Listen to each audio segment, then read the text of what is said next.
Good morning, everyone, and welcome to our panel session today.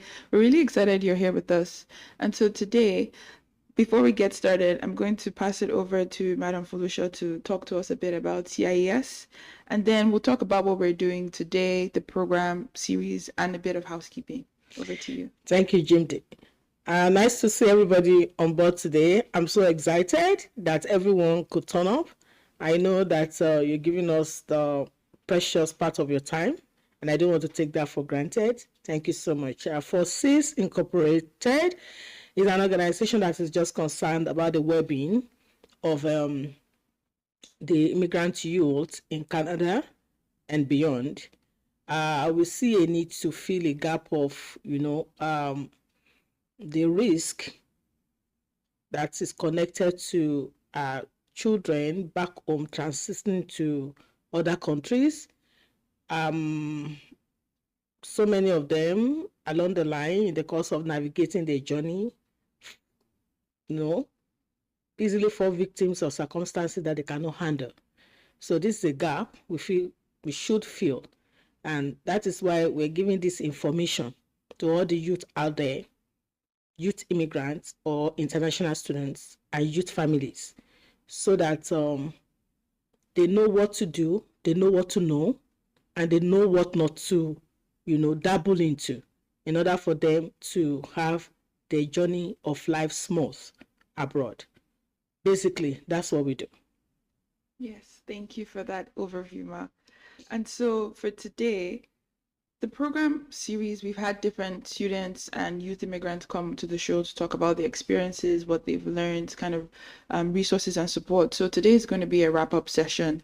We're going to hear from you all about your experiences, how CEIs can improve, and what advice we have for the other youth immigrants coming or who are here.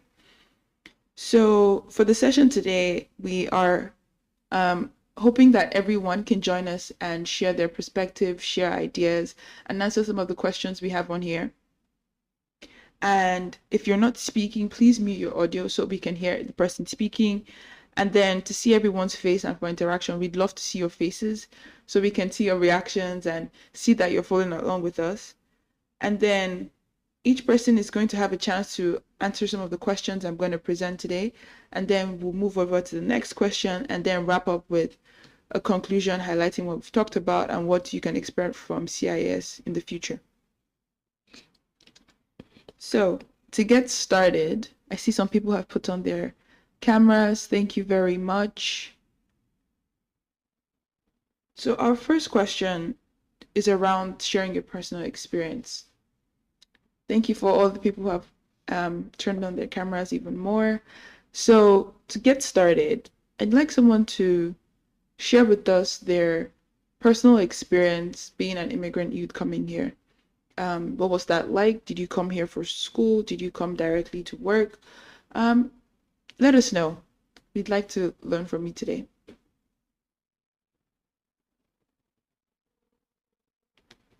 Who would like to go first? Okay, probably I should welcome everyone on the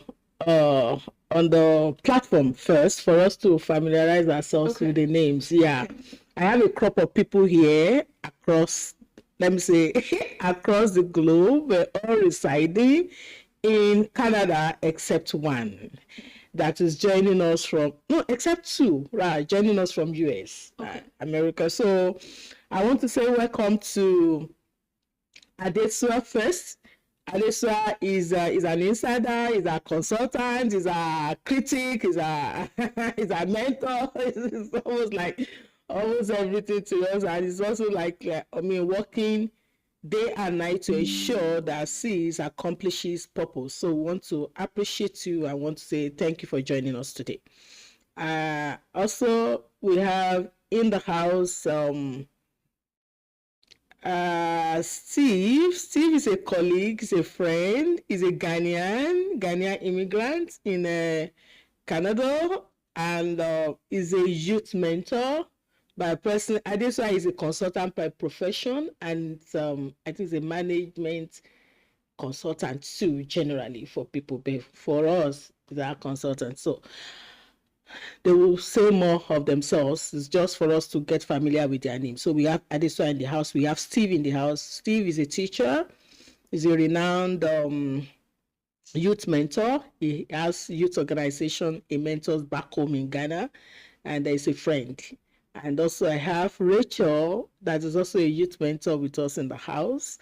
Rachel is, she's so passionate about youth and just a wonderful friend of the house. So we have Rachel, then we have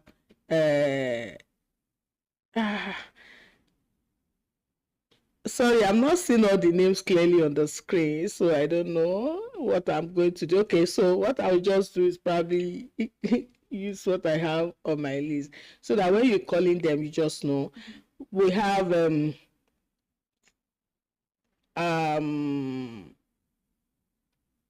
Rachel, we have Chimso, right? Chimso should be in the house. Thank you. We have, she's also a friend of the house, a volunteer. We have, this thing is too far from us. So I'll just be calling them one after the other because I can't see all the names. It's not all the names that we've invited that are on the screen. So I don't know. I may have to be calling.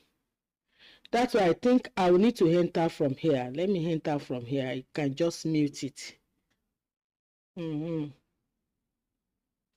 Okay, so let's start with Adesua. Okay. Hello, Adesua. So you're going to be our first speaker, and so we'd love to hear a bit about your experience being an immigrant youth or working with immigrant youth in Canada. So you can tell us about like your work experience, your school experience, how you navigated that, and just give us a background about yourself. Thank you. Hello, everyone. Thanks for the invitation. My name is Adesua, and I've been in Canada for over 11 years now. And in that time, I came to Canada as a mature student of some sorts. I did my master's here at the University of Winnipeg, and I've been working in the settlement education sector for prior to coming to Canada as well as being in Canada. So my background has essentially been in nonprofit management and higher education. And I 5+ years ago, I decided to start a management consulting company. So I'm the principal consultant now for Olery Incorporated that essentially serves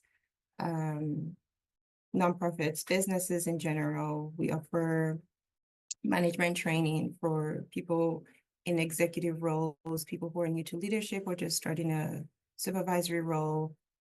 And we also offer project management consultant services, which is the capacity in which I support CEAS.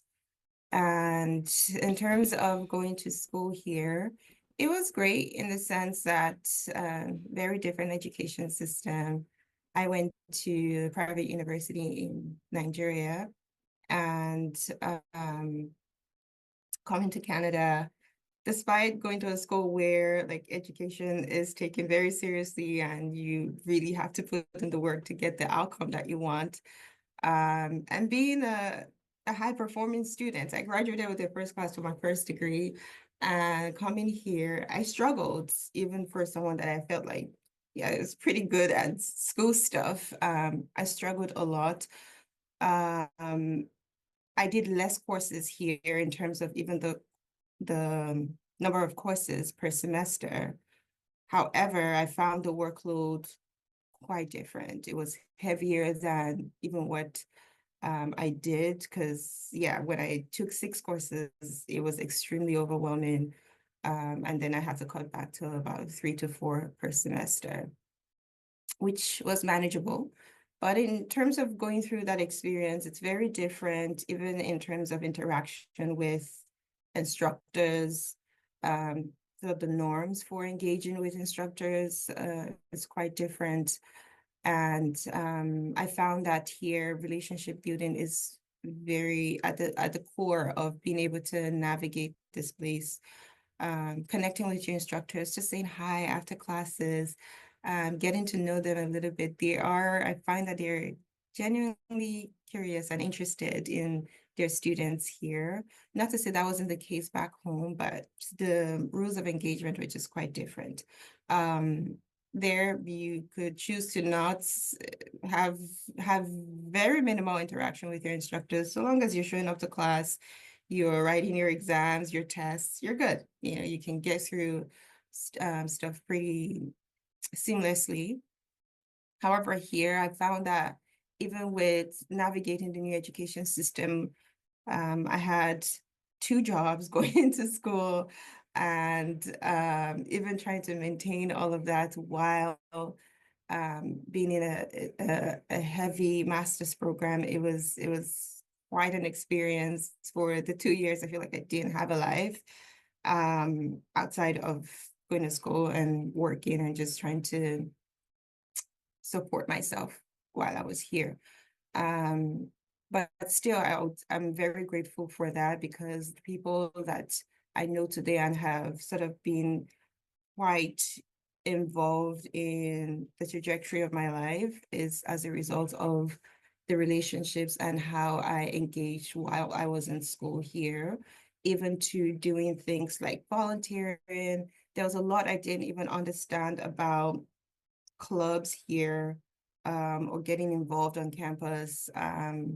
And I would go to different types of group association activities. I wasn't even a registered club member per se, but I would go just because I was curious about just how they conducted themselves. And I would show up to a lot of volunteer events. I would help out here and there, go to their meetings and just listen to what they're saying. And from there, I started to make connections, obviously. And the volunteer work in itself was very pivotal. Even to get my first job, it was someone in my class, a cohort ahead of me, someone that I met on campus that introduced me to the organization I eventually worked for right after I finished school. And I worked with them for about 5+ years. And it was such an amazing experience. And it was even my first interview with them, like when I got into the room, the 2 people who were interviewing me, I've met them before, but I didn't even realize at the time that they would be my interviewers until I literally got into the room and I'm like, what are you guys doing here? And they're like, well, we're your interviewers today. And in the end, when I got the job, I'm like, why did you pick me? And they're like, well, in terms of experience or even like your professional profile, you weren't the most qualified, but like we see you in the community, we see how invested you are, and that's what we're betting on, because we know that you have that intrinsic motivation to want to do the work, and it's not just another job to you.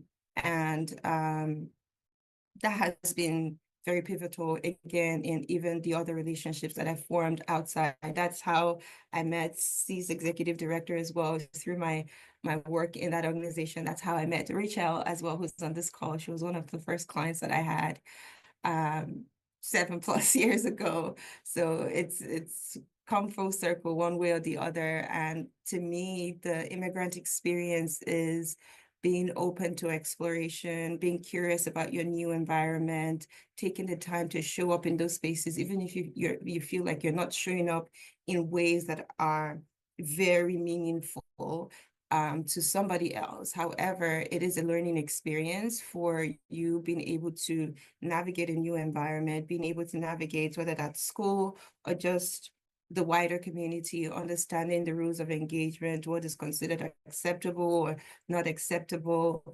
And so that has shaped my worldview. And even going into consulting, it's something that I'm like, I've seen what poor leadership looks like, and I want to do that differently. And that's why I decided to start that organization that really teaches individuals like us how to do leadership differently. I'm a firm believer that leadership it's not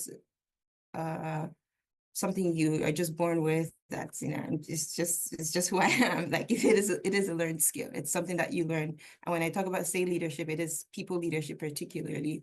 It is a learned skill that you have to, like, go into the gym and you're building your muscle and all of that is something that you have to nurture, and you see the dividends progressively as you stay consistent in it.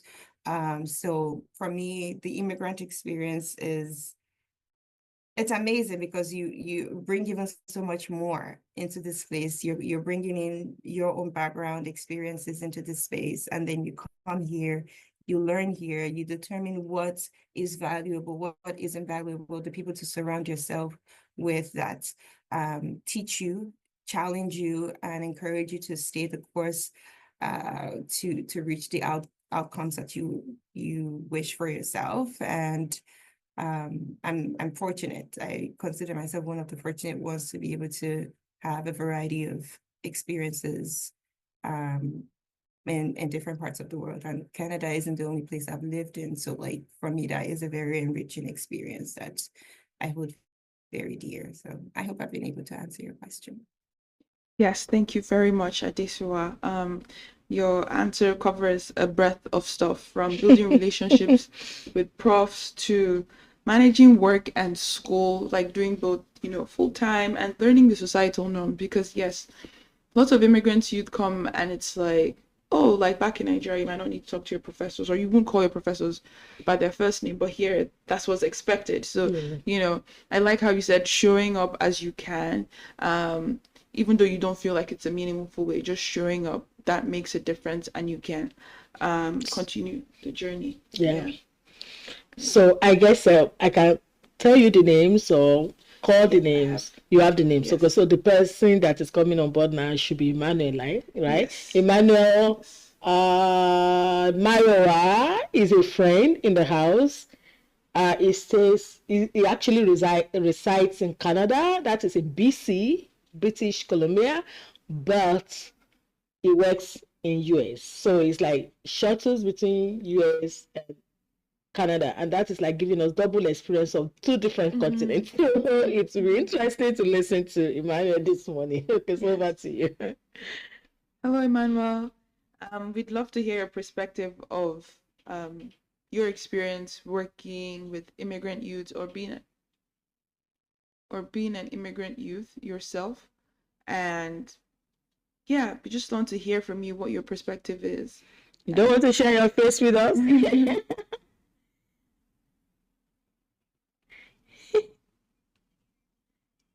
Okay.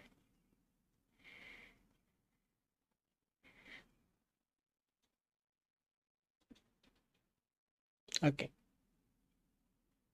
Me like 10-15 minutes, then I'll be able to have a better conversation. Okay. But I can still go now, but I will be able to show my face, and I don't want to be distracted as I'm driving. Okay, so we can just skip that and give you some time to get ready for us. Thank you so much for that consideration. So over to you. Yeah. So next on my list is Chisom.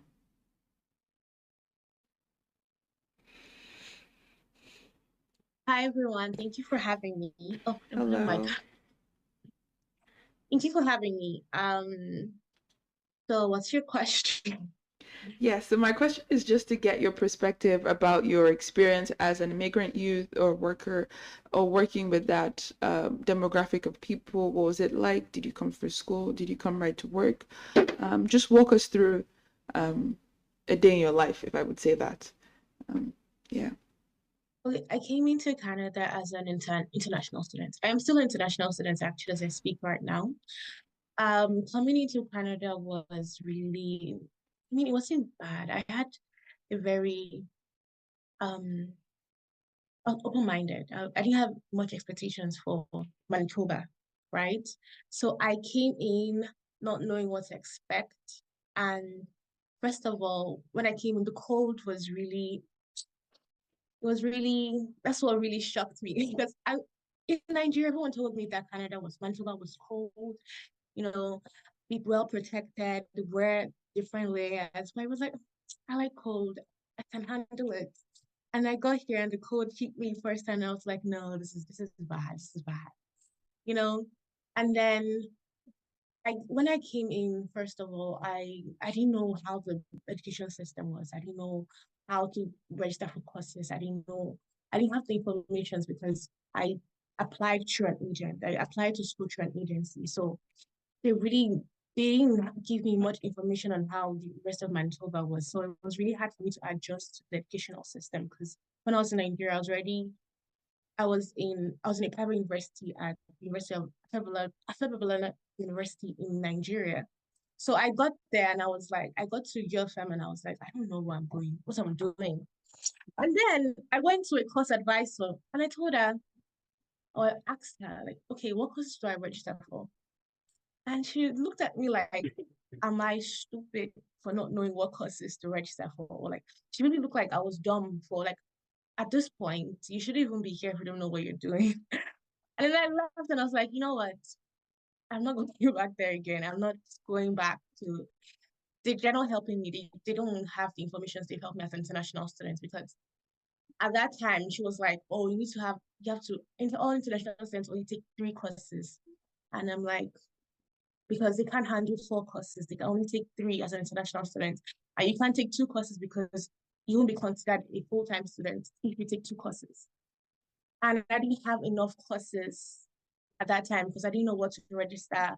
I needed to register to be full-time for the fall semester when I arrived.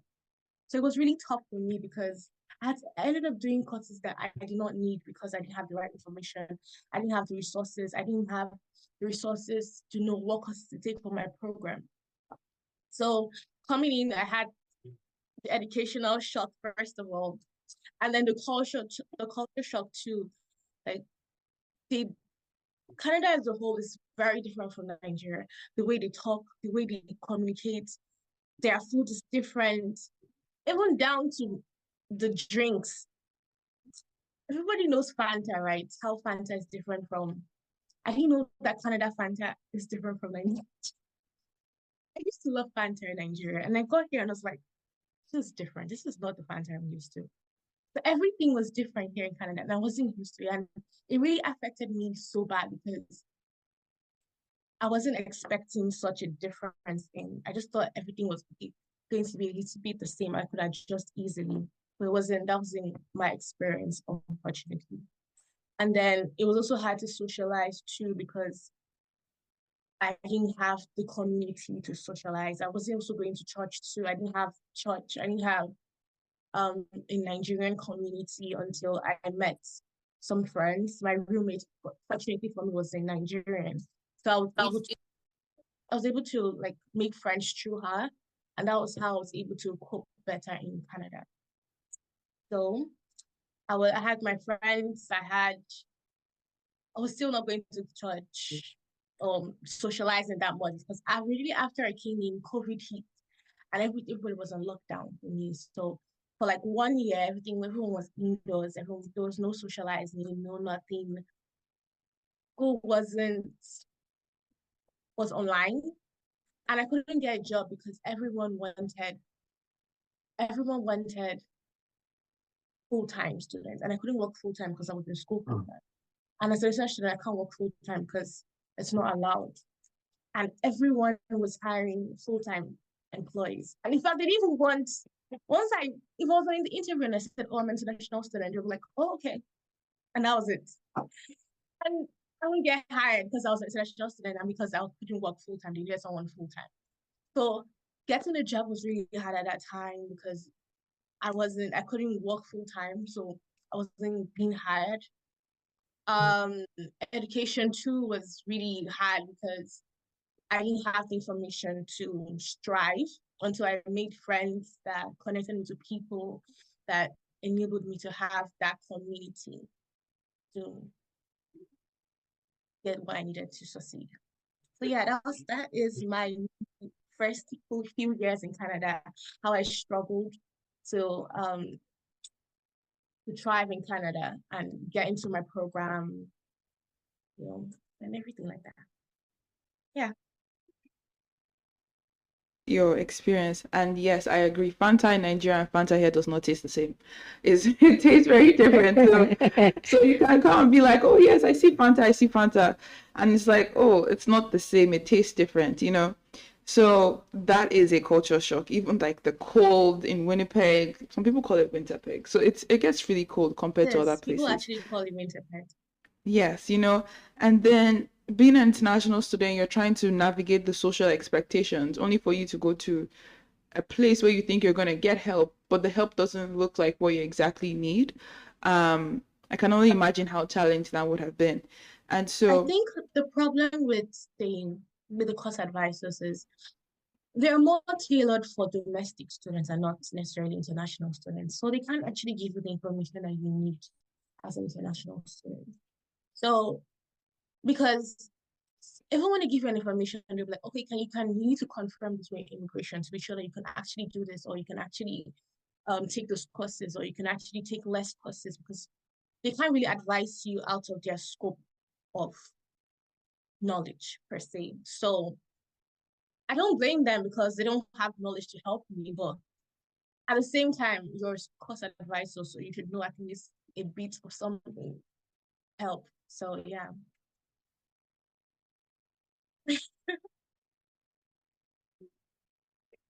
Like tough. yes. Okay. Yeah, and I know for myself, I didn't have an academic advisor who had gone through the immigrant experience until my last semester. So that was the first time I had met an academic advisor who was previously an international student, and I was explaining my situation, and this person actually understood what I was talking about. That was the first time, and I was so excited. Like, I came back to my residence and I told everybody, I was like, if you're an international student, talk to this person. This person can help you compared to the other people, because yes, if they don't have that lived experience or don't have that knowledge base, they cannot offer you that help beyond their scope of knowledge. So you don't get into trouble and they don't get into trouble. But having advisors who have that lived experience plays a big role. And so I'm glad that now there's a few on campus who can help you at the U of M. And hopefully with CIS and some of the programs we're going to share, international students like yourself can get the support without having to go through all these struggles in the future. And I think I'm happy with actually addressing this, because at the end of the day, we see all our young ones getting frustrated. You know, parents think they are abroad studying and they're going through so much stuff that they could not handle. And some of them we just divert or deviate into some other, you know, channels that are not planned for them, and they end up becoming, you know, something that the family probably is not proud of. These are the things they're facing. And probably our voice to the government too is that we need culturally inclined, you know, school advisors. Yes. I mean, if you want to help us, you're bringing us to a strange country that is different from our home. I know that they're trying. There are a lot of information, but before you could navigate through the information, if you could even get to the information, it becomes like trauma. I had a similar experience. I wanted to get my certification as a counselor here in Canada. I went through mental torture to even be able to know where to go in the first place. Thank God for my colleague that is at home now. I mean, I wouldn't let him rest. He was like navigating with me and everything before we could even get me ready to say you're going to start this course. It took us like 6 months back in school trying to navigate it. And then when I eventually had an opportunity to speak with an advisor, we are speaking two different languages from two different angles.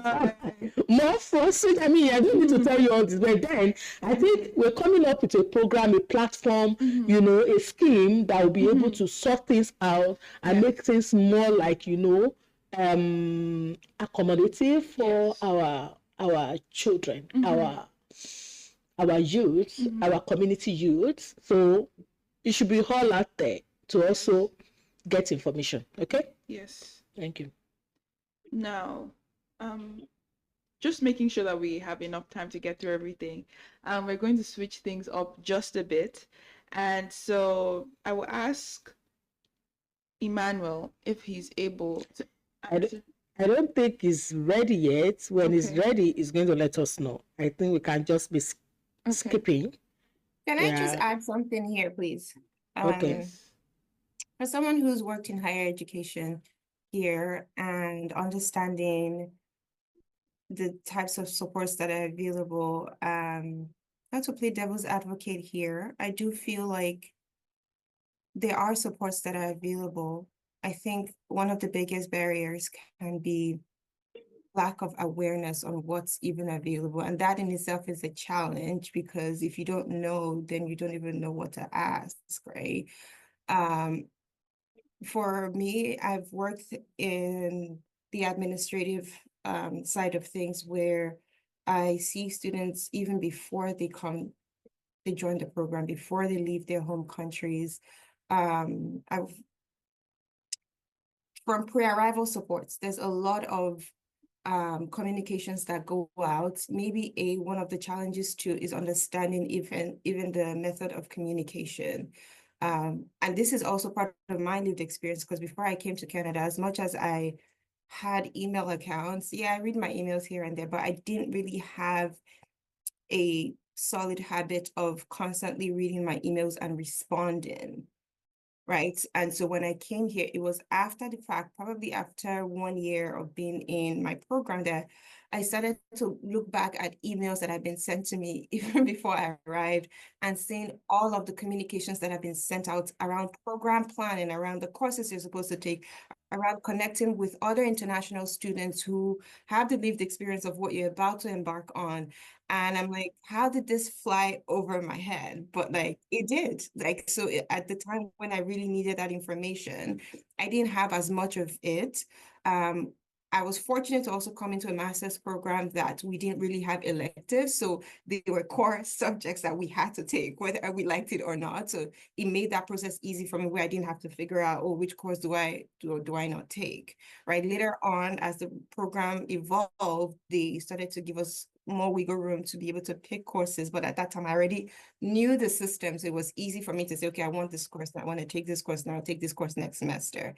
But for someone who's worked in higher education, there's a lot of pre-arrival and arrival supports that are available, right? For University of Manitoba, for example, they have an international center there. They are the ones that really speak the language of international students, that maybe certain course advisors, depending on your faculty, may not have it's not like they don't know the information, but like you said, like they're perhaps maybe accustomed to speaking to more domestic students than international students, and they just communicate in one way, whereas communication to you might look differently in terms of how to really articulate what you need versus what the person is giving you, right? So for me, I do feel like the biggest barrier is lack of awareness on what's even available, and also that eagerness to want to leverage those supports. Many times I find that international students only come when it's at the 11th hour, when things have gone terribly wrong, and then you're coming back and say, hey, I need this help. And there's only so much that advisor, that staff can do for you, because that point is damage control, is trying to find you how to navigate out of the worst case scenarios at this point, right? So many times it's not like there's not that willingness or eagerness, or that they don't know their job. It's also that there's the communication barrier. I find that also coming to Canada, like I will speak about the Nigerian society, I find that we do have a dependency culture there. We do have a lot of parents who are doing a lot of the heavy lifting when it comes to the decision making around education. And so when you come to a society where you are 18 years old and you're considered an adult, and this is your job to be responsible for making your own decisions, you will struggle as a result of that, because you're not used to doing that, right? I have students who've been here 5+6 years and are still taking a 1-year program.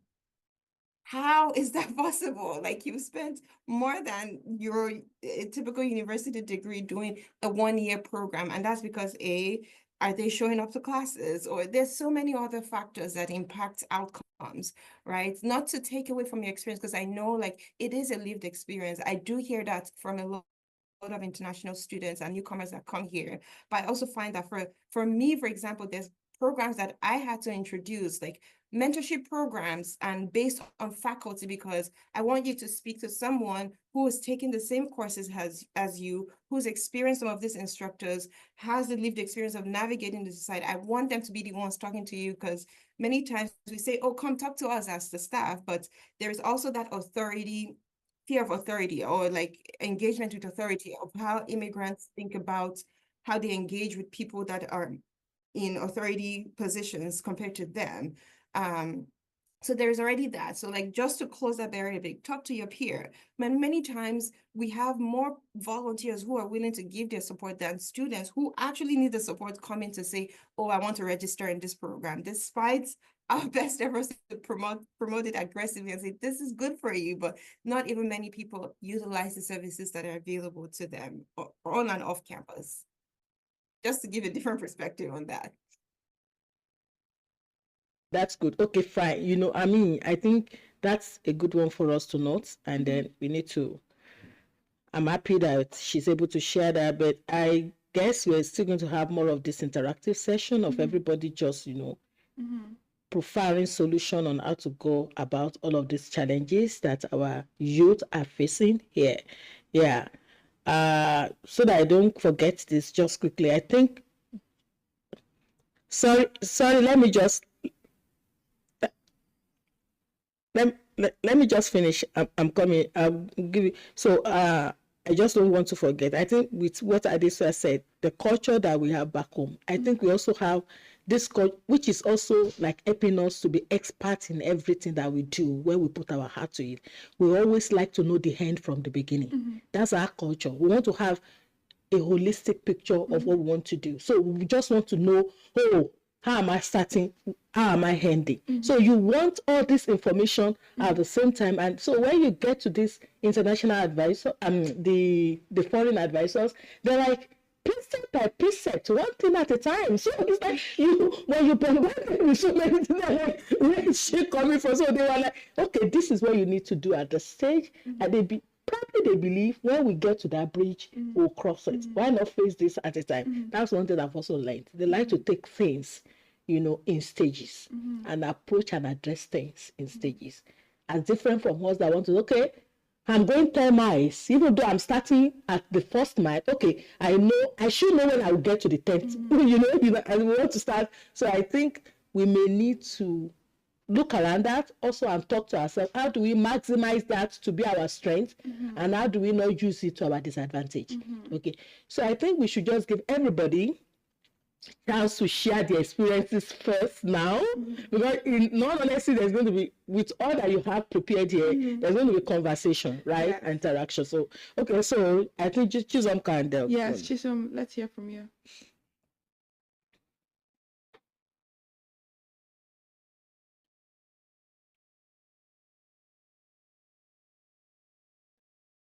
Connect and things like that. But most people don't even know how to, because they changed Aurora. They changed Aurora. They changed everything. Now everything is all new. I've been in your firm for like over 4 years.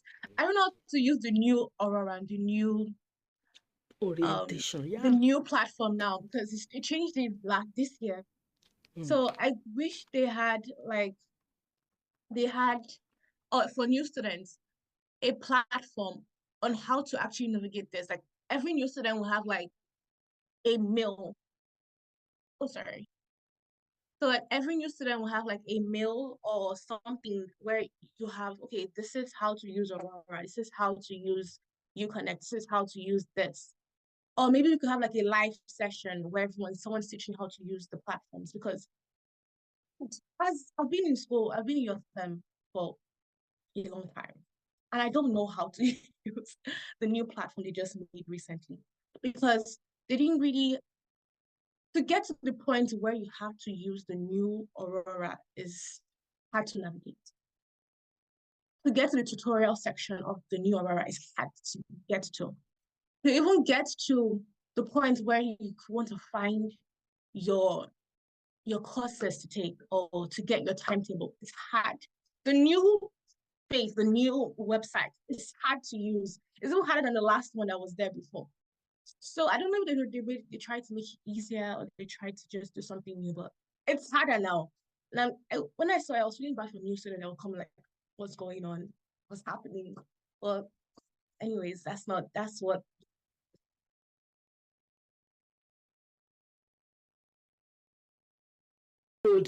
You know, it's not that there are no information. It's not that probably the government has not tried to put so much measure or many measures on ground. The fact that you're preparing something for me, I am ignorant of how to get it. Even when I get it, I'm ignorant of navigating through it. Yes. So, and like Adesua said, mail. I read my mail all the time, but even the language in the mail could sound so strange to me or something, you know. So let's just go. Let's allow every other person to let us continue.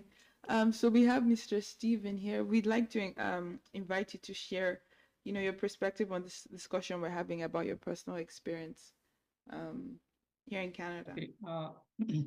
I'm Stephen Boatin from Ghana, and I came to Canada as an international student, as a graduate student, to read Master of Education. And before coming to Canada, I was also a graduate student in Europe, in Portugal. So coming back to Canada, right, I think in 2021, I thought, oh, I have that experience from Europe, I had that experience from Ghana, and coming here will be very easy because I've been with a lot of people, students from different countries. I've worked with them, and I know over here it will be very easy because in Portugal, language was the barrier because they speak Portuguese. So I think if I've been able to survive in a Portuguese country, what about an English-speaking country? But the moment I got here, I realized it's different. Even the teaching style, even though we speak English, but English over here is a bit different because in Portugal, I studied a course in which was called intercultural communication. And I had that experience, I had that understanding about how English can be interpreted differently according to where the person is coming from. Because if a British says it's interesting, something is interesting, the understanding among Ghanaians are different from what a British understands it. The same way Canadians may understand interesting differently. For example, when you say thank you in Canada, they'll respond, no problem. I remember I was doing this research with one of my professors, and one of the participants mentioned that when she was learning English, she was taught thank you is followed by you are welcome. But when she got to Canada, thank you, they'll tell you no problem. And she was asking herself, what is the problem here? There's no problem. So even the language that we speak over here becomes a challenge for most international students.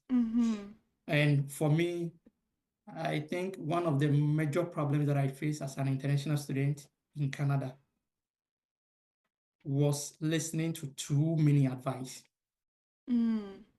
Yes, you need to listen to advice, but remain focused. You are the one who knows yourself. You know your goals. You know what you seek to achieve. So focus on your goals. You listen to the advice. Take the best out of the advice and focus on what you want to achieve for yourself. Because working with a lot of international students, I've realized that most of them are confused because they listen to a lot of people. People have not been able to complete their studies because they've been listening to people. You know yourself, you know your strength. You come to Canada and someone will advise you go and study nursing, whilst you know nursing is not for you. You're not good at chemistry, biology, and other stuff. But because people told you, oh, you get a good job, you're going to get a good salary when you are done with nursing.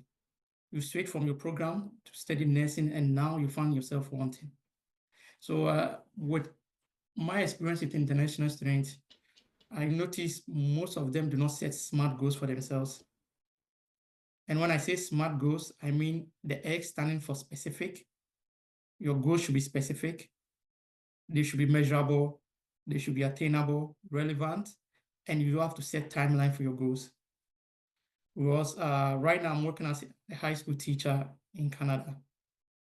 Majority of my colleagues or friends that I came to Canada with, because they didn't follow their goals, they were not certain about what they want to do. Some of them are still back in school. They're not done with their program. I'm done with my program. I've been working as a teacher for almost 3 years now in Canada. And now they are still asking, they are so confused and don't know what to do. Also, academically, one challenge that I faced was group work. I didn't like group work because I know students coming from different backgrounds, with different work ethics, with different perspective, different language, different accent. And that was one thing I hate during my studies at the university. Because whenever there is group work, I didn't like it. Because whilst you are saying A, others are saying B. You believe in whatever you've read, they also believe in whatever they've read. But once I was done with my studies, I noticed that group work has built me up to understand different perspectives. It has built me up to appreciate different viewpoints. So as an international student who came to Canada to read Masters of Education, I believe most of us who face the challenge initially when it comes to Canada, but we shouldn't let the challenge overcome us. We should make sure we deal with the challenges, and once we are able to deal with these challenges, we'll be able to achieve whatever reason why we came to this country. Madam Filoso was talking about her decision to become a counselor and other things. I went through it with her. About 6 months, we were trying to figure out what she can do to become a counselor. Sending emails and others. I know she's not the only one facing that challenge. There are a lot of immigrants who are also facing that same challenge. I have people calling me, they want to become teachers, but they don't know what to do to become teachers. So I think the confusion is not only about students, it's also about people who have been here, who have come to this country to work. Some people don't know the path to follow. Others also are confused with where to even go for information. So I believe this organization is doing a very good job. They're doing a very marvelous job, because even during this discussion, I've learned a lot from people's perspective. And I think this organization is doing a good job. I think I'll end here, and we continue with the next question when the time is due. Thank you.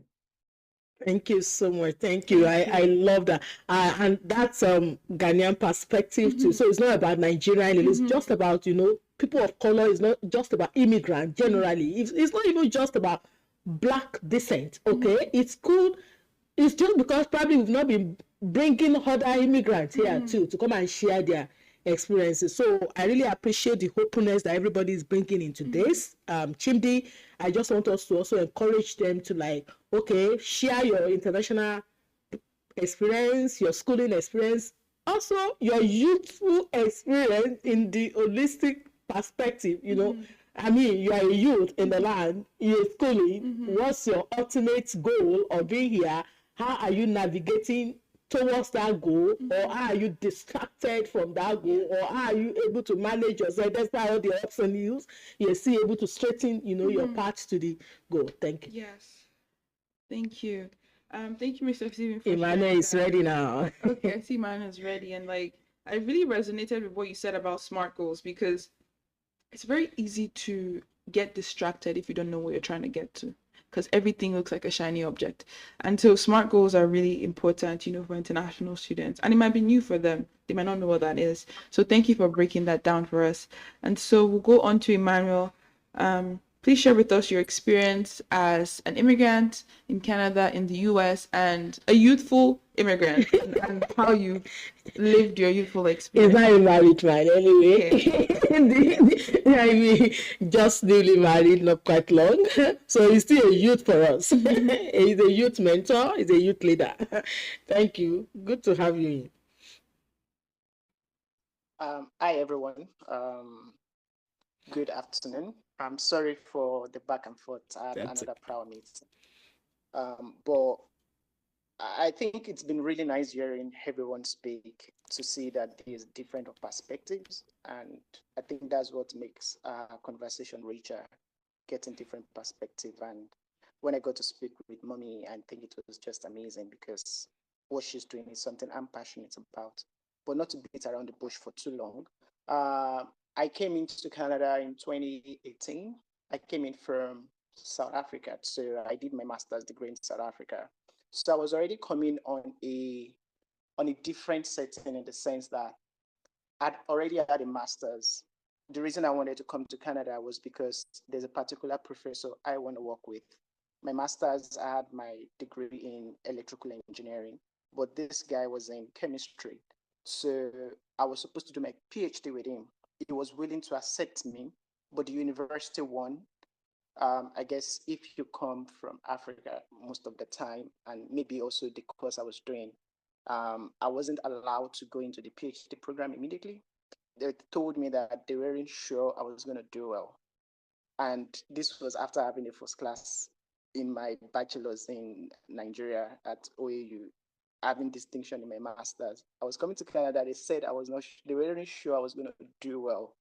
So that alone was like a slap on my face. Like, all right, like, what else do I need? The person I wanted to work with said it's fine. So they said they were not going to give me a PhD program. I was only going to do a master's program.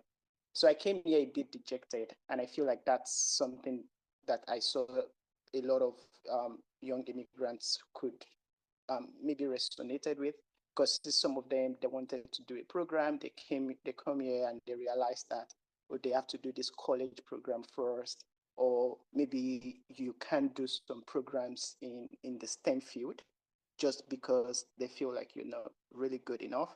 And it's also something I noticed with a lot of young people when they go to meet advisors. You see some of them, they come into all these STEM programs from different background. I couldn't have imagined if I came here as an 18-year-old or a 17-year-old, it would have been disastrous. Because I was a bit more matured, it was easier. Because when they struggle a little bit because they're trying to adjust, because you need some time to adjust to a new culture. And most of the time, they often advise them to go into courses in the humanities just because there's this facade that the STEM fields are more difficult and you're going to struggle in there. So the humanities are easier. So that was one thing I, for one, couldn't come to terms with. And the other thing I think was a big issue for me when I came here was, proud to now, I used to think I was just an human being. But coming to Canada, I realized that I'm not just a human being. I'm a black man. Like I'm black. Like my complexion matters. Like I'm African, I'm black. And that matters a lot. So, and I saw how that panned out in a lot of things I did. Because one, I noticed in my program, I was the only black guy in there. And I noticed that I had to prove that I knew, but most of my colleagues had to prove that they didn't know. And that affected me a bit also. Like, it seems like I had a different yardstick. And I think someone was mentioning about the issue with authority. Back in Nigeria, you don't go question your scripts when anything happens, because when you go question it, they mark you down. But I realized that in this scenario, it's different. And the culture actually plays a big role. So one of the things, I think in my first year, I struggled a bit because of that. One, courses that I could have gotten an A plus, or maybe end up getting an A minus. And it's often just because the advisor. But if I tell you I've been here since, you won't believe it. But if I tell you I've been here since, before you even started calling me, you will not believe it. Because, sorry, so sorry. Sorry, it's Pastor Tony. I'm trying to come back, okay? Sorry, so sorry. Yeah, so for me, then it's end. I think I lost my train of thought. But anyways, what I was just trying to say was that it was a bit difficult at first because I couldn't come to terms with some things. I didn't understand how the system works. I didn't understand the power I had as an international student and as a student. And I also one thing I ended up doing, not to waste too much of our time, was that I ended up owning who I was. I'm black. I can't change anything about it. And I also give grace to every advisor that might be a bit prejudiced, in the sense that I also don't know where they're coming from. This is the system they've known all their life. I'm coming to learn the system. So one thing I started doing was, anytime I do an exam and the advisor say, we can come see your script, I always go. There was a particular course I did, and this was even my supervisor's course. I was on a 70, but when I went to check my script and showed him everything I was doing, my course, my grade shifted from a 70 something to a 90 something. Why? Because he said, oh, I didn't know that this was what you meant here. This was actually what I was looking for, but the way you put it was not the way I was expecting. And I just realized that it's a different thing between understanding the question and understanding how to answer it the way you advise on it. So those things are big gaps that we are issue. And I think for me, the most important thing that helped me was, I think I had a goal in mind.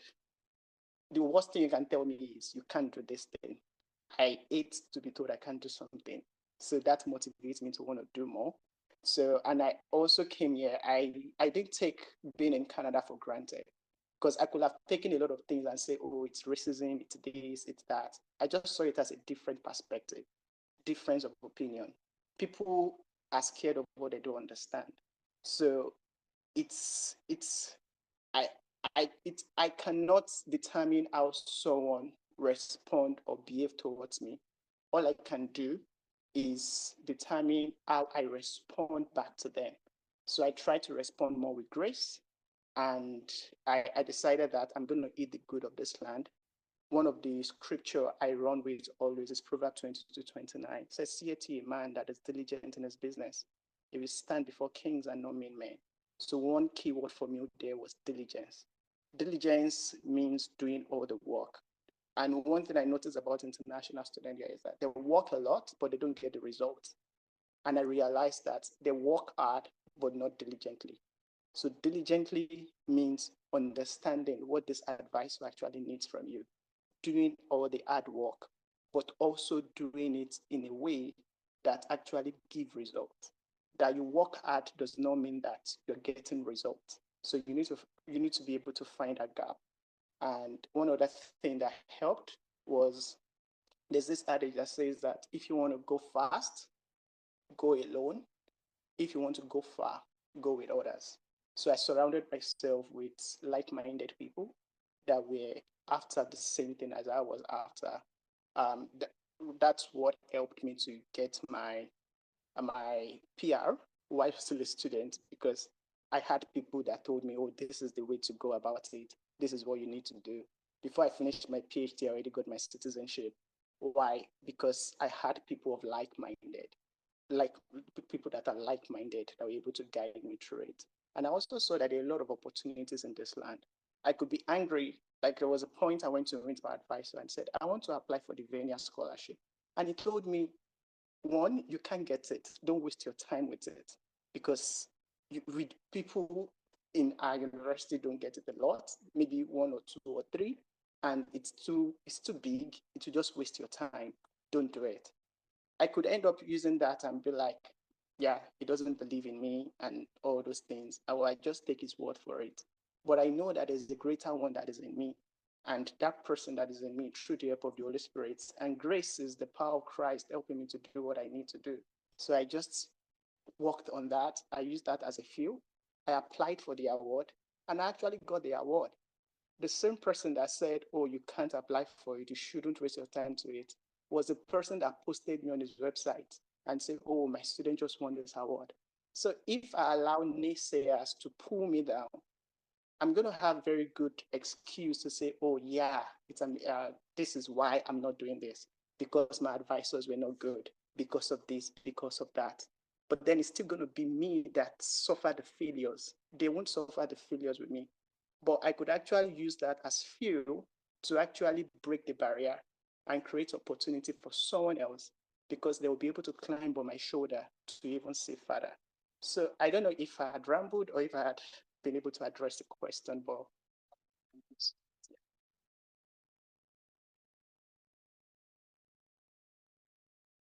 and so we just, yeah, thank you for your perspective, because like you said, if you go far, go with a group, don't listen to naysayers, have your goal and stick with it. And there aren't kind of people you surrounded yourself with made a positive impact on your life. And that's something that will be encouraging for the students to listen to, because that's important to know. Exactly. That is actually coming out from Chim's perspective now, and Emmanuel perspective. Not knowing who to go for or with, and getting the right people to move with or to go for. So it's all about you. Like Emmanuel says something that is very, very salient about you. If you take the wrong route, you're the one that will suffer for it. That's true. If you take the right route, you're still the one that will benefit from it. So you must know the decision you are taking. And the value of decision, know the right path to take. Yes. And in taking the right path, you need counseling, you need mentoring, but you need to know, I think, the signing here, or probably asking questions. You need to know who is actually fit for me to give you that advice. Give me that advice. Yeah, I think it's like the person giving you advice, are they in the position you want to get to? That's a good way to, to look at it. I mean, you're in your village, you are asking somebody that grew up to 100 years in your village to tell you a perspective of navigating through a Western world. You know, you're already sunk. I don't know whether I'm making any sense here. Somebody that cannot go beyond where he or she is. You are asking the person to be your lifting hand. I mean, the hands are already crippled. They can't be, I mean, they can't help. That's just the point. So knowing where you get your advice from, who to go to for your advice, and knowing what you want, I think there are three key things that are important here. Yes, that's very important. So now we're going to call on Rachel to share her experience being an immigrant youth. We'd love to hear the youthful part of your story, what you did for, well, I say fun in university, or what you're doing for fun now, like how you built your social experience in addition to the challenges you faced as an immigrant. Rachel, I'm also happy and excited to say, Rachel is from Congo. Am I correct? Yes, I am from Congo. Yeah, Rachel is from Congo. We have a Ghanaian. So we're just talking from different perspectives. Yes. And this is all of us coming together to say immigrant youth of color, we have issues. Probably we're representing the voice of other immigrants that are not even of Black descent. Who knows? As our programs unfold on this platform, we'll be hearing from different immigrant youth from different continents, backgrounds, and the like. Thank you very much for the invitation. I'm Rachel Kabuha. I came in Canada with my family like 10 years ago, and the experience has been amazing. Not like the journey itself been easy, because to make it easy, I had to put in some work to be where I am right now, because there are a lot of immigrant people who are coming, and when things are hard, they just have to drop everything and just go back to work. But when I came to Canada, I did my high school in Canada. Then in high school, things were really hard. I had to really overcome the challenges of language barrier, where like Canadian people will like laugh at me with my accent. It was really hard sometimes to communicate with teachers and stuff. But I didn't give up. When I went home, I just cried with my mom and my siblings. And all of us were like facing the same challenges because we still new. But we all attended the same high school with my siblings. And my brother was like really attending adult high school. But we all cried together each evening. We went and shared our experiences. And that's how we were able to overcome high school. But then being an A+ student, I tried my best to really compete with Canadian students in school. And because of that, I was able to get a scholarship. I had a full year scholarship to the University of Winnipeg, which means I did not have to pay for my university degree. And that was a tough decision and tough road as an immigrant, because we had like very, very smart people in class. I had people born in Canada. These people know, like they know the system better than I did, but I don't know how I was able to make it and be able to get a full year scholarship, like the full ride to university. So that was a blessing from the Lord. And of course, I did put in some work. That was a non-sleep time that I had. Adisawa is one of the people that I met at Need Center, where I was able to access some resources like employment when I was in high school, because I had a job. I had like a part-time job.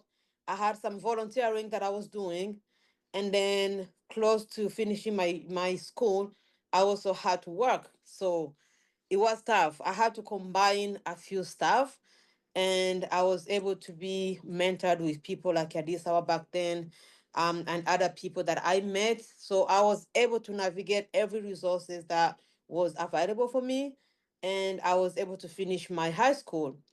Then being confused of what to do to study back in like after high school was a big drama because I had to go home.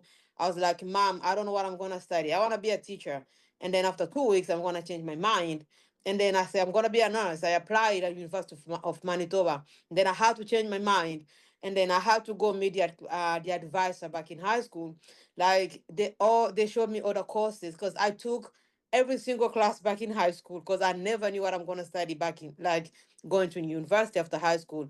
So I took all the sciences, I took math, I took all English that would be possible for me to have like a wide range of classes that I can take in uni and be accepted, but none of those worked. And then I had to talk to my brother who was doing already university. And then he said, you know what, I'm taking these classes, like this is what I'm studying. If you wanna try, take it out, like you can do it. Because I had a passion to work with people and be able to help other immigrant people come into Canada, and I decided to just go with international development studies and criminal justice. International development studies, my brother was studying the same courses. And then the whole idea was me to be able to fit into a place that I'll be able to help other immigrant people. And having international development studies is really broad, and I can be able to help them with criminal justice. The end goal was to become a lawyer. Maybe one day I'm still planning to go back, but at least I have a halfway there. So yeah, I went to University of Winnipeg, and then life was hard because I had to meet other people in university, having to make like group projects where like you feel like you don't fit with the conversations. Like when you have to make small groups, you feel like you're being pushed away, but you force yourself. Like for example, I had to ask this lady, can you send me the notes because I didn't catch everything the prof was saying. And then this lady was like, yeah, sure, you can give me your number. And she never get back to me. So I had to depend on myself. I had to depend on my family. I had no friends. I had no life, but just had to focus. And I was able to work at the University of Winnipeg as a student caller. And this was a position that I took after this hour. So we've had a long journey together with her. So she did connect me to this job. I started working. And my first year of university, I got a part-time job at University of Winnipeg, and started working until the end of my degree. So I was full-time in class, and then I had also a part-time job. And then I also volunteer somewhere. I had to help my family. My mom also, who still have to navigate into the English system. She's just French and Swahili. So we just have to help each other at home. All those issues that any immigrant person will be able to face. I was there. And all I did, just went home, I took some coffee and cried and moved on. And that was every single day. But I was able to make it after my 4 years. My last year of university, my final exam, I had to do a job interview where I was working at the University of Winnipeg, and I got a job like a month before my graduation. I started working full time as donor stewardship assistants, and this was like with fundraising, which was a good fit for me. I started working full time at University of Winnipeg right after my high school, right after my final exam. By the time I had to graduate from school, I was working already for a month ago. Like it was like such like I would just say like a blessing from the Lord, and how things were able to work through. I did a few interviews like close to my final exams, which I did like two interviews. I didn't get a job. That was fine. And then I did speak to my manager, and then my manager was like, yeah, there's a position. We're gonna post a position, please apply. And then I did interview, and then I was working. And I feel like the whole process, you just need somebody to take a step ahead, because I met people along the way. Some of my friends dropped out. And then when I had a conversation with them, they're like, no, we can't handle the cost of helping our families. We cannot handle the cost of going to school. And when we go to school, we don't have anybody to look after. Like, we don't have um I would say, like, we do have support system, which is like the international services, like international student services. People have like some advantages to get some resources over there. They can get some homework done, and they also have the immigrant services that they can offer. But I feel like that was not enough for some of the people that I went with. And I found myself in my class, in some of my classes, we were only like 4 or 3 people from Africa, and everybody else is from Canada. So that was how bad, like, immigrants having some limits, like, to access education. And then some of them, they just dropped out. They decided to go work. And I've seen my friends coming to me and said, you know what? You're over 18. You can move from your house and just go have your own apartment and you can live better. And then I was like, no, I just need to finish my education. I want to stay with my family. And then looking back at those youth who were able to go away from their families, right now they're struggling because they have to drop out of school. They have to work now full time, and then they have to pay all those bills. But then staying with my family was like enabled me to be able to pay like a little bit of money just to add on the rent. But I don't have to pay like the rent for the whole house. I don't have to pay for food. I don't have to pay for all those like essentials that we're supposed to pay, like all those bills. And I was able to mentor other youth in university, like when I was working, and I had my own group of my student that I was trying to be like a model for them. Like before each school year, I will sit with them, talk with them, and then we're gonna go over their courses. If they have questions, I will do orientation with them. Like I really mentor them so that they are also able to be where I am. Because I was a student ambassador at University of Winnipeg, so I knew at least a little bit of what I can tell them and how I can use myself as an example. So I would say really I had also challenges navigating through the education system, but I was able to overcome through hard work and being able to access resources that were available, even when you feel like you can't fit, but I made myself fit where I was not able to. So I was really outgoing, even though people laugh at me, but I'm like, I really don't care. As long as I get what I want to get, I don't really care what you're going to say. I don't care what you're going to think, but I'm going to push myself. And that's how I was able to overcome those challenges. And yeah, I'm grateful for the journey. Thank you. You to write a book one day and drop it for us at 6 for every you to pick. Probably you get there, you wouldn't mind. Sorry, say one more time. I said I may ask you one of these days to write a book for us to put in 6 office for every youth to pick and read. That's a good idea. One day for sure. Yeah. Okay. We get in touch. Yeah. So how do you see that? I mean, yes, I think from everything I got from Rachel's, sharing was the value of mentorship and how you got mentors who, like you mentioned at Desua, helped you find that job, know what courses to take, balance like school and work.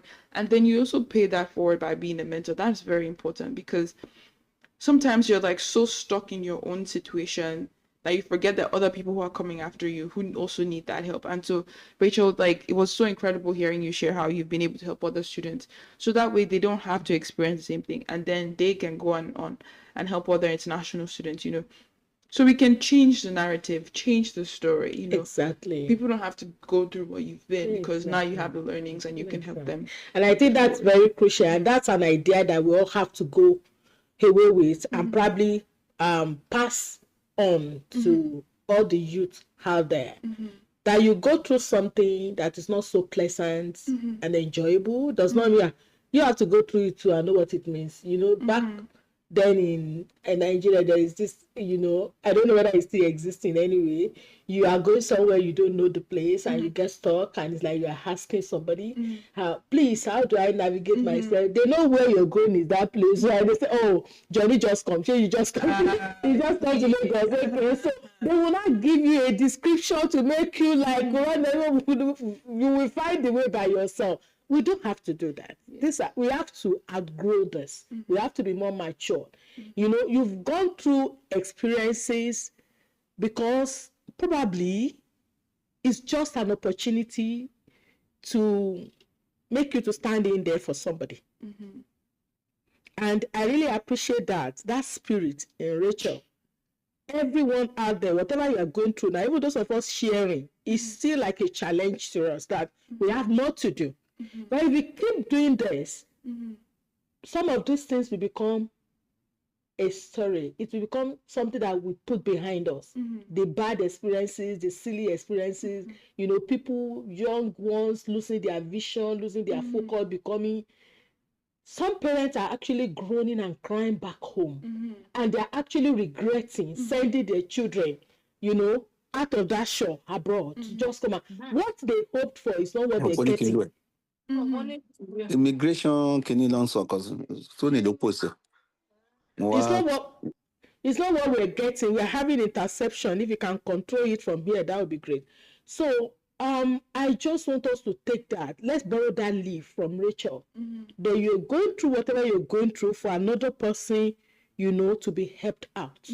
And that you're helping somebody is like you're making impact. And that is essence of life. That you are able to help somebody is a plus for your personality and your existence. So don't say, let him also go through. You went through, we don't have to do that. That's youthful and it's like not really necessary, Yes, and so now we'll call on Anthony to share his perspective on this topic we're talking about, the immigrant experience, whether you work with students, were a student yourself, or youth. We'd love to hear from you. Yeah, Anthony is actually a pastor. He's a youth pastor, okay. And we just want him to share with us your let me say your experience working with youth, what you have noticed in their journey, how you've helped them, what has worked, what has not worked, what is making some of them to still struggle, just like a brief of what you think they need to get in order to get it right, being in this part of the world. Just like 5-10 minutes sharing. Thank you.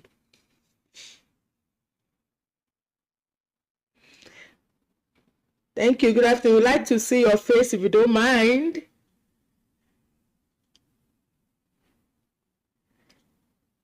If that is okay by you, that would be great. That's okay. Let me be taught as soon as no problem.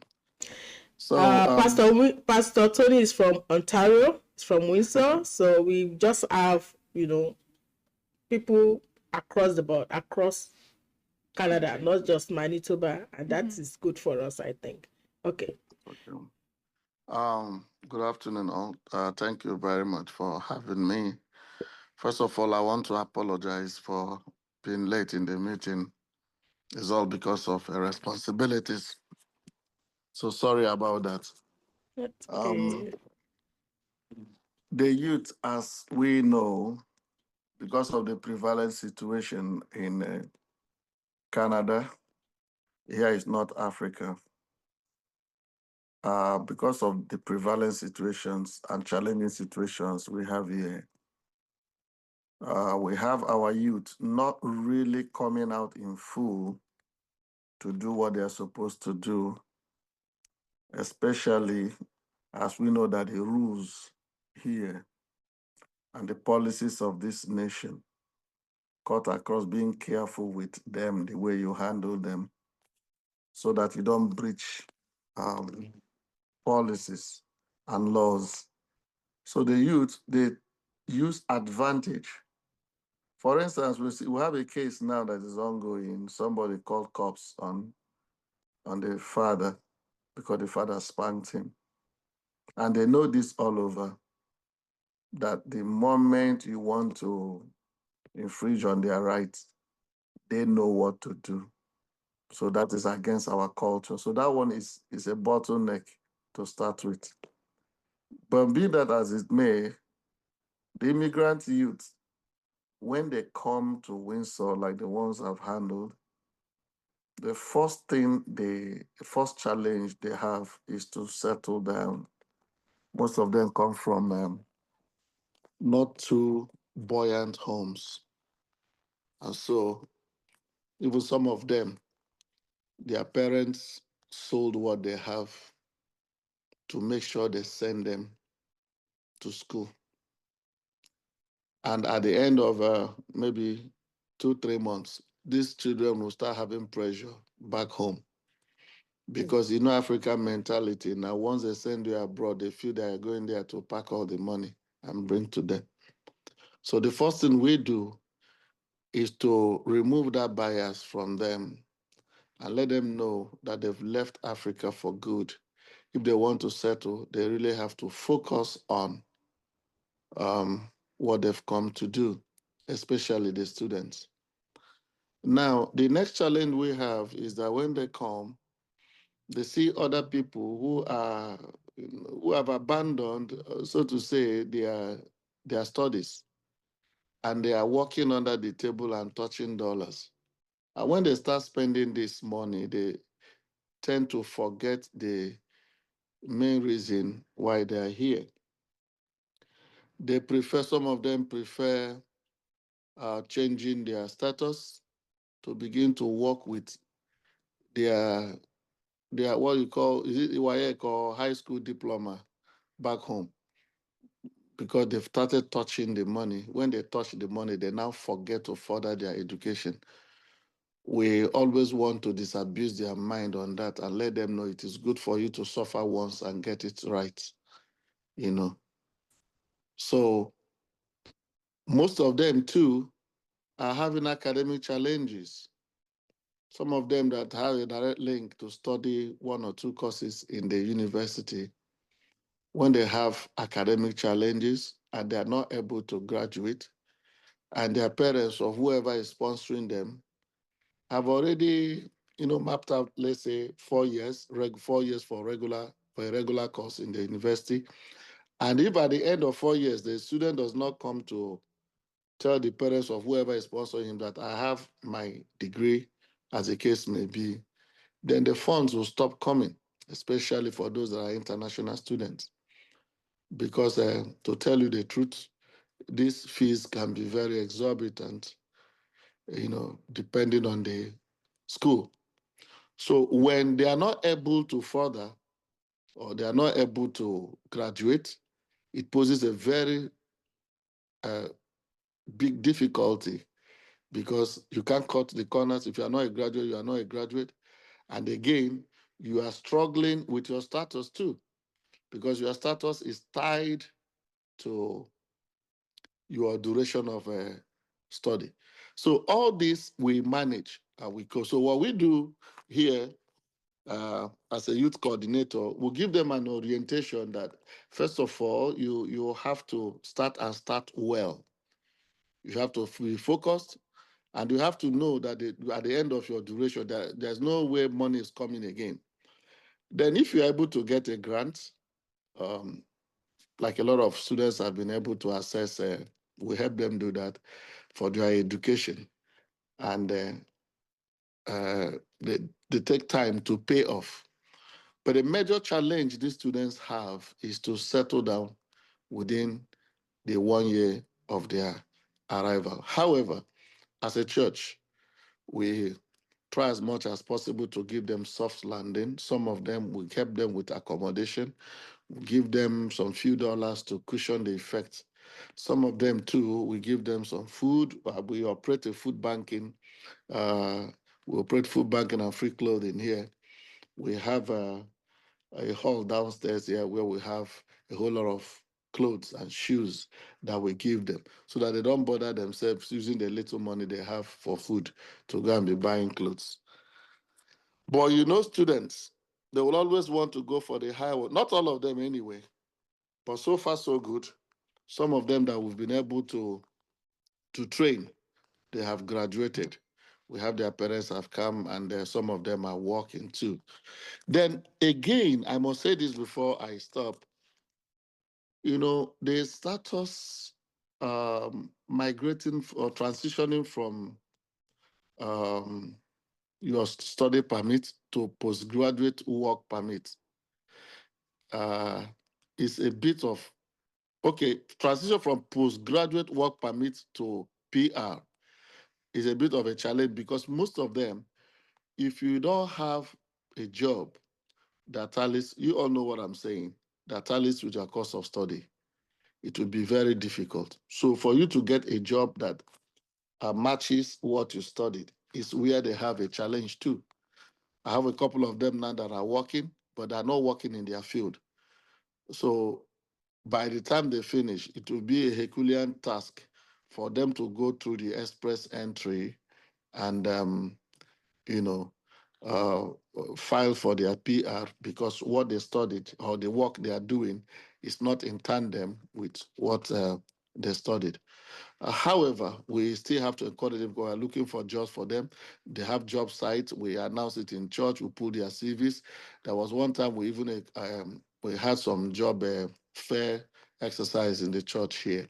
We invited some employers to come and see if they can have one or two shots on them. So we round it up with prayers because I must not fail to do that.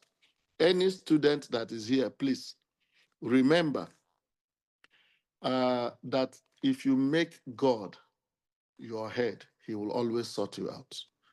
But if you depend on your know-how or depend on ingenuity or depend on your parents, how rich they are, when you have a bottleneck, you may not know what to do.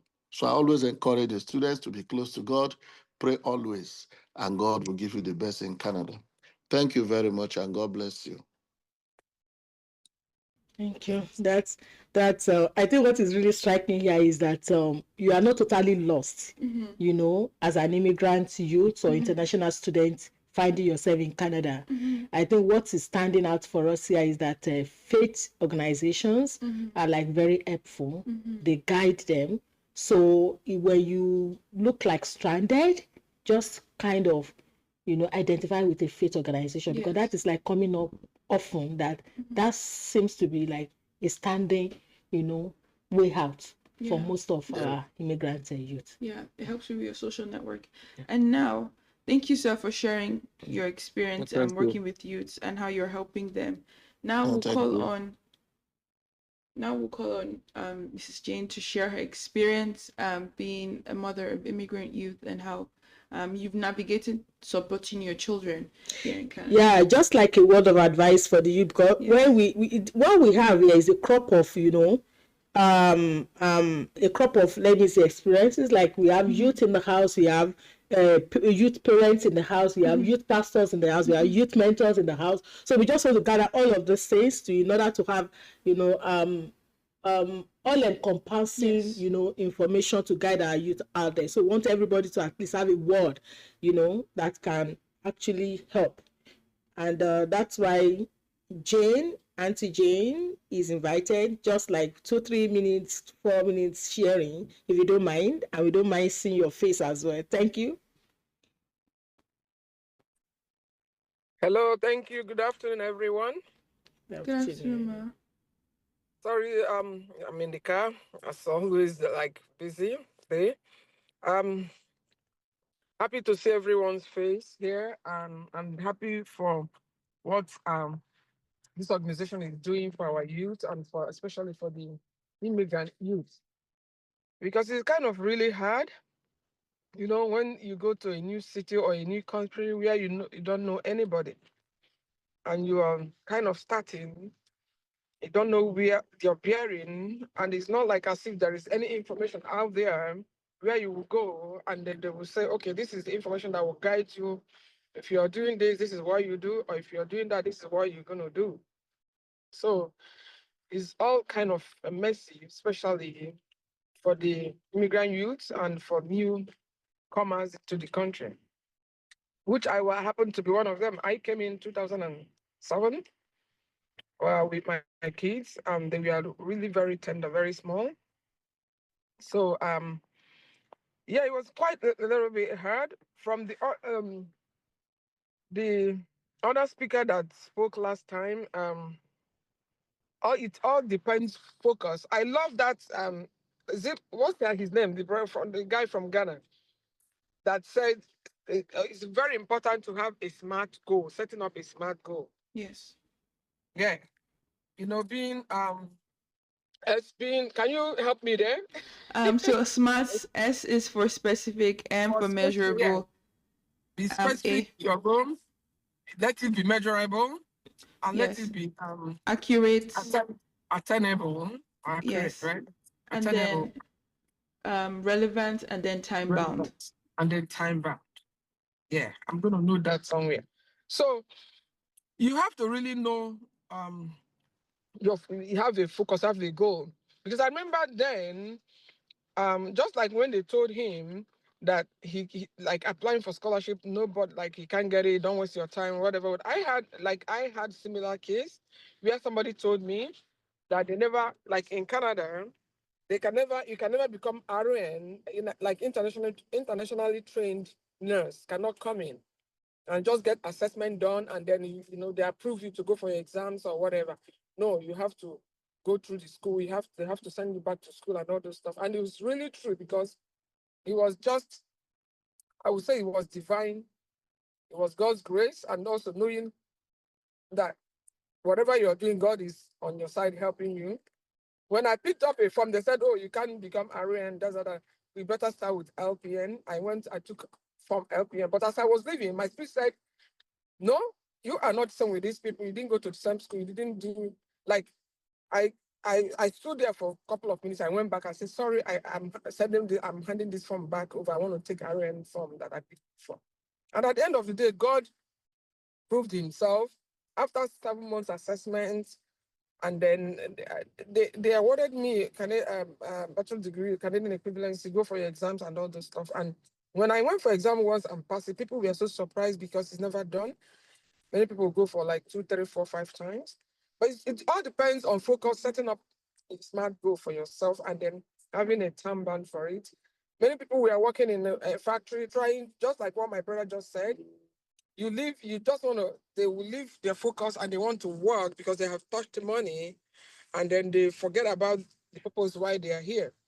So for me, I went through like squishing myself, not having good food, not managing my little kids, and then also saying to myself, no, you can't work in the factory forever. I left work for 3 months and focused and studied and passed my exam at sitting, which was a great, it was God's grace, and it was great. And they invited me, Health First Ontario, I remember those days, invited me because it's very rare. Like, it hasn't been, they haven't had such a record. And for me to help internationally trained nurses to get through, whatever I have done, So it's all boiling down to you having focus, making friends. So where I'm going to dwell much now to buttress the points, like where the aspect they want me to speak on is for the, when you come in with young kids, is one, knowing what is important by not just chasing after what others are chasing, but knowing that, okay, you have to guide those kids, like the youth, you have to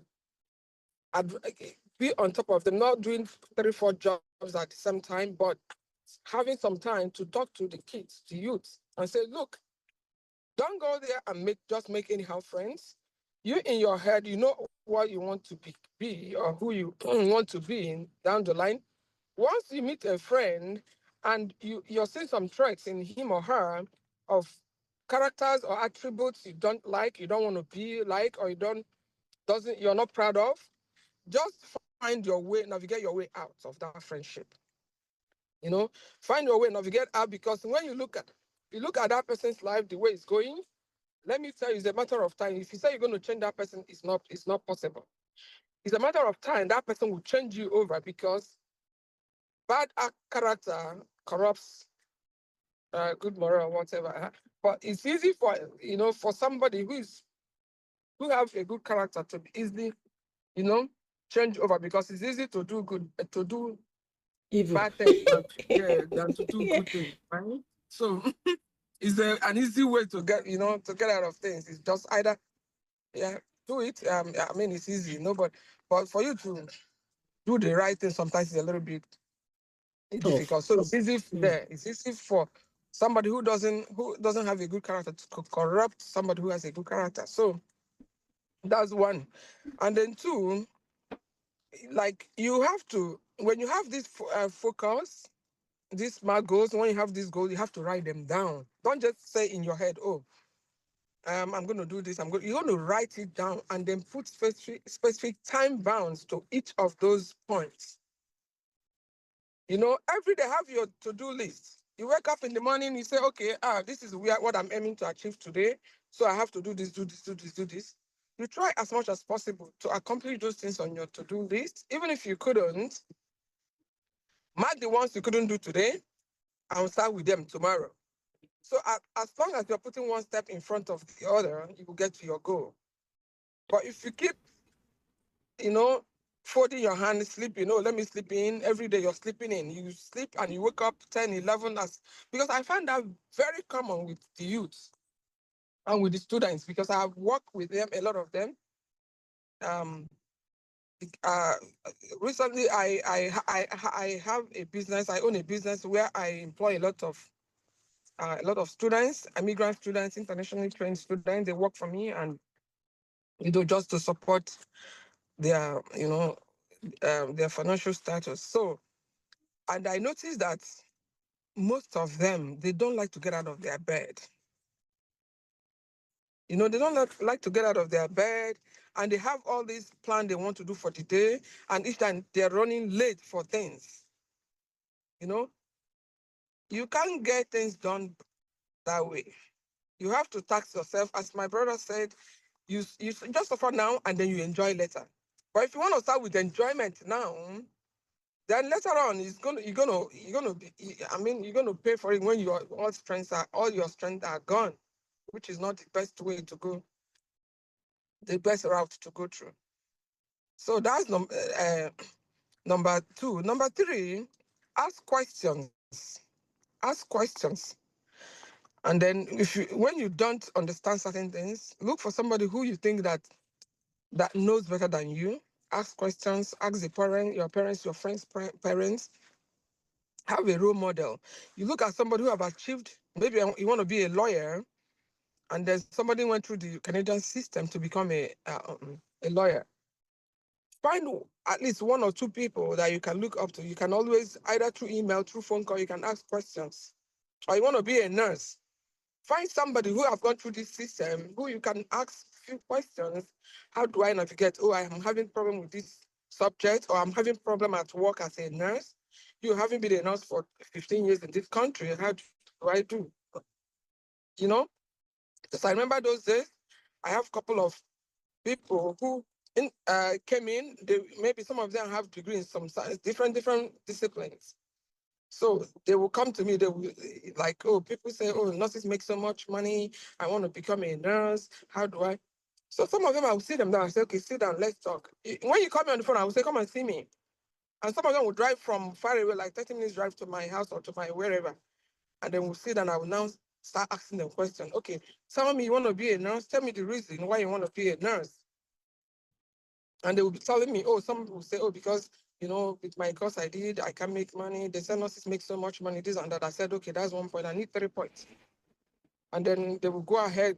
At the end of that, I say, look, okay, you're going to be disappointed if you're going to become a nurse because you think they make so much money. You're going to become so disappointed because you work so much that even the money that is being paid to you becomes nothing to the input you're going to put in.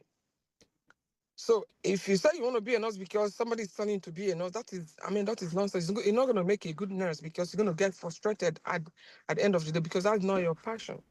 So I'm looking to see, okay, is this your passion? Naturally in you, do you have that natural, nurturing kind of character?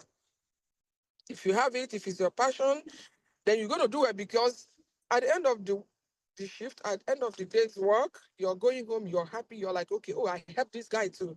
At least I gave him his injection today and he's feeling a lot better. When I came in back to work today, he's feeling a lot better. I'm happy to see him getting well. Like, you have that passion, you have the passion of, the passion mostly is what drives your, like, Your success. It yes, drives you to your success. Yeah. your success and whatever you want to achieve in life. You have to first of all find out if you have passion for that, right? And then every other thing you put in will now push, propel you forward to achieve success in that particular aspect.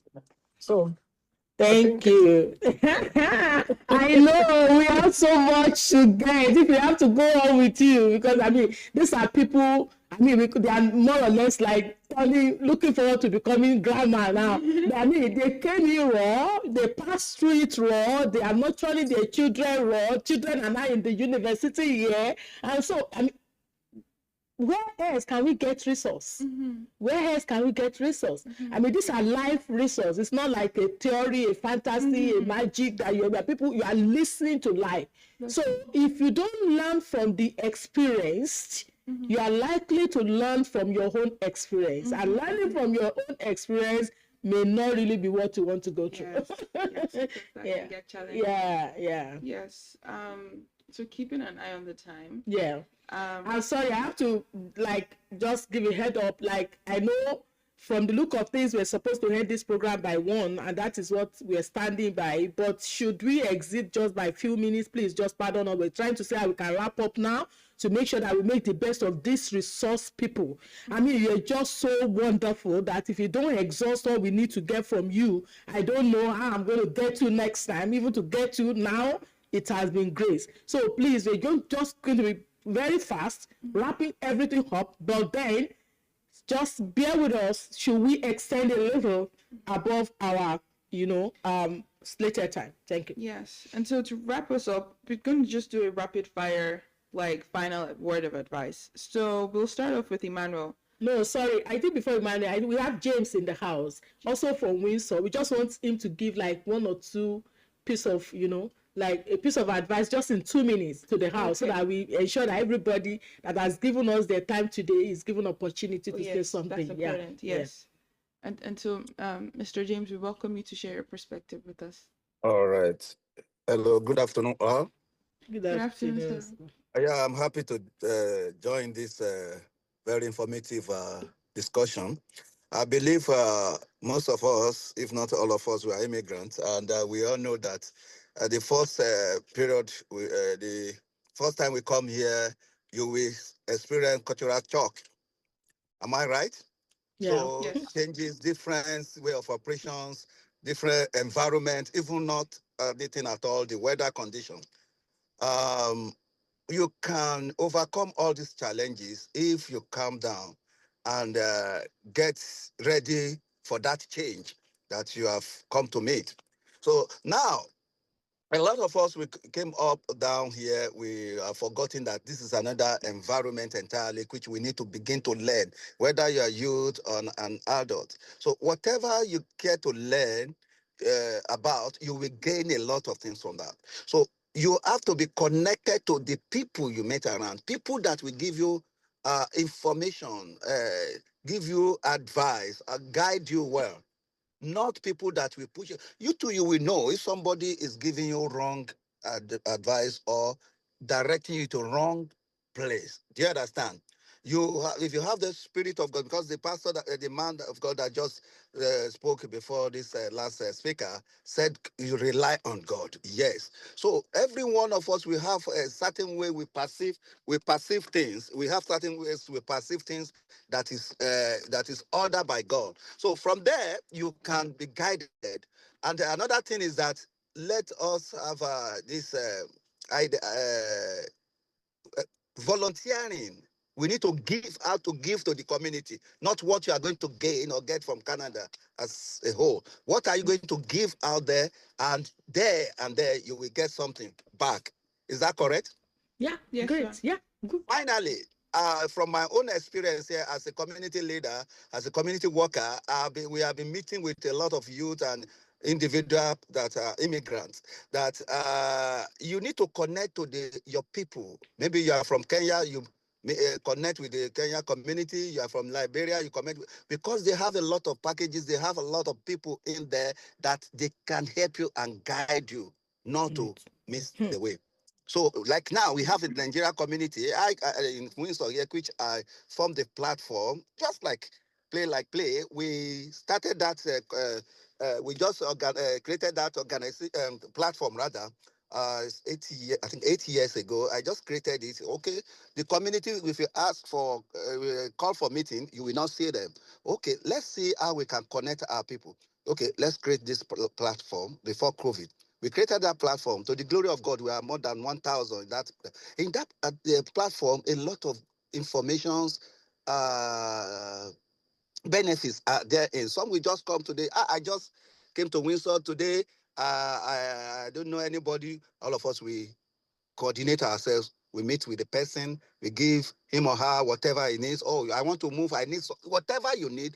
The platform, the community, they are ready to give. But another set of people, they will tell you, I don't have anything to do with Nigerian people. I don't want anything to do with Africa. I want to go with white. I'm going to white church. I'm going to white mosque. So please connect with people of like mind. That is, if you are a Christian, connect with a local assembly where you can fellowship, where you can reach or connect with people. If a Muslim, connect with local mosque where you can pray together, share ideas together, that they will need your plight. I want to add this for those who are students. We had a case here about 8 years ago. The guy is still here. This guy came up, he connected with us, and he was doing well. Suddenly, he joined friends and colleagues. They started going to club, meeting, organizing party, and every other things like that.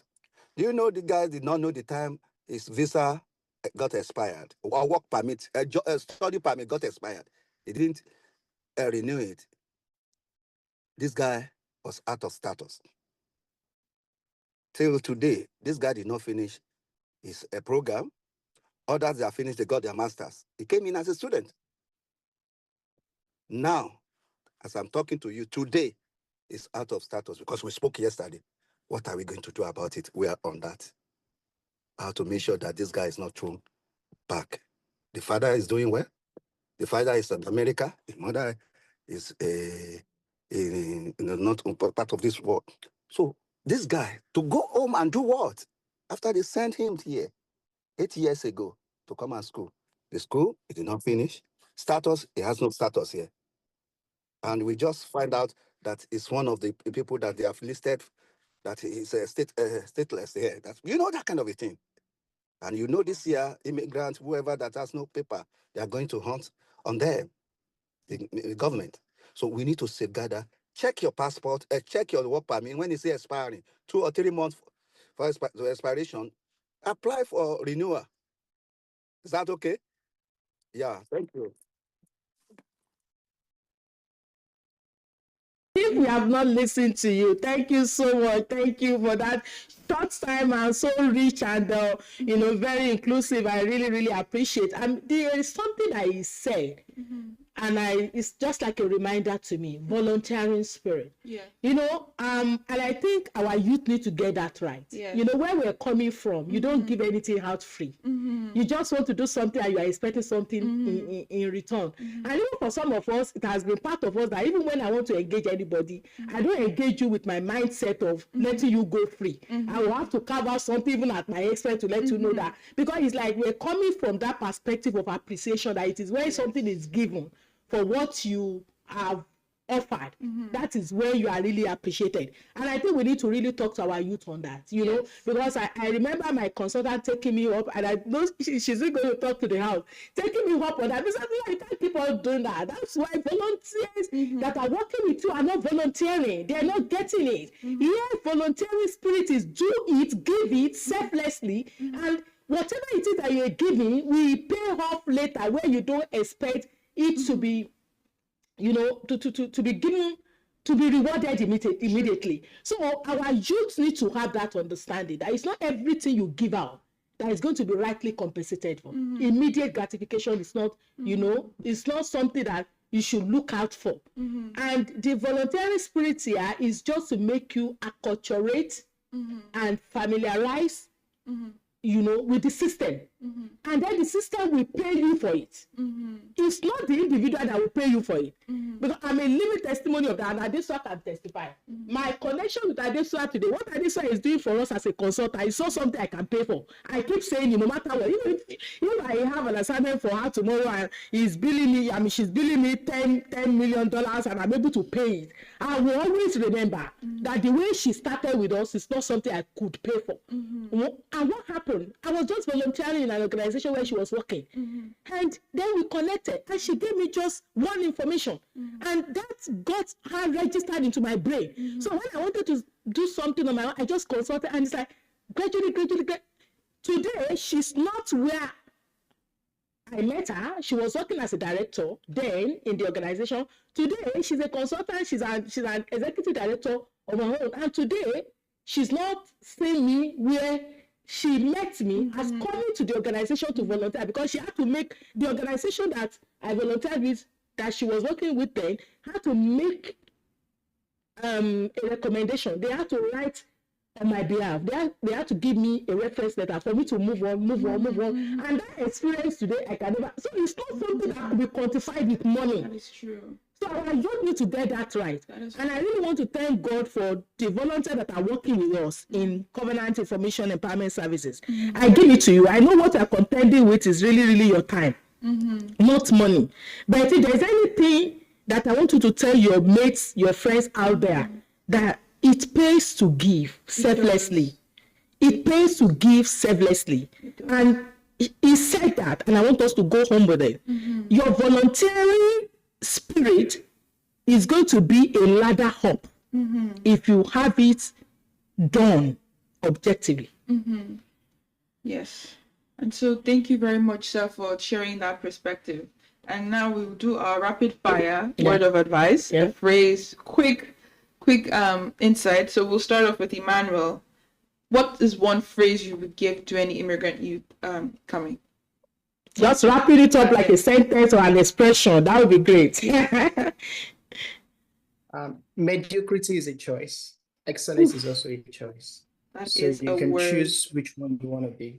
So I see a lot of people content with just maybe working at Walmart and everything. It's a choice. But you could also decide to be more than that. Be a creator. Invent things. Thanks God for the kind of people we have in here. People have their own businesses. Being a job giver rather than being a job seeker. So you can create. So make the right choice. Thank you. Give us a word of advice as an organization. What do you see us doing? Where do you see us in the years to come? Everybody should give us that. Yes. Okay. I just got to know about the organization when I met you in person, and I think what you guys are doing is amazing. And I just, maybe a word of advice I would give is you guys should sing your praise more and be more visible. It's not very visible what you guys are doing. I know you guys are still growing and there's always room for more, but try to be more visible. Put out your information a bit more out there. I try to go on your Instagram page, on your website. It's not active, or maybe the link on the website is actually not the right one. A lot of young people don't check website, they don't check Facebook. It's either Instagram. So we should meet them where they are and give them the information where they are engaging. And but it's amazing work you guys are doing, and keep up the good work. Wow, that's a big challenge that you just thrown to us. Your IT person is inside the house, that we're not visible on our Instagram, on our website, is not active. That's like a blow for me. And then, Emmanuel, We may need your help from time to time, also to kind of give us ideas of how well we can be visible, because we really need to be visible. We don't just believe in shouting and making a noise. We must make impact. Thank you. Thank you. Yes, thank you. Thank you. And then we'll call on Stephen to share a word of advice and some ways that CIS can improve in the future.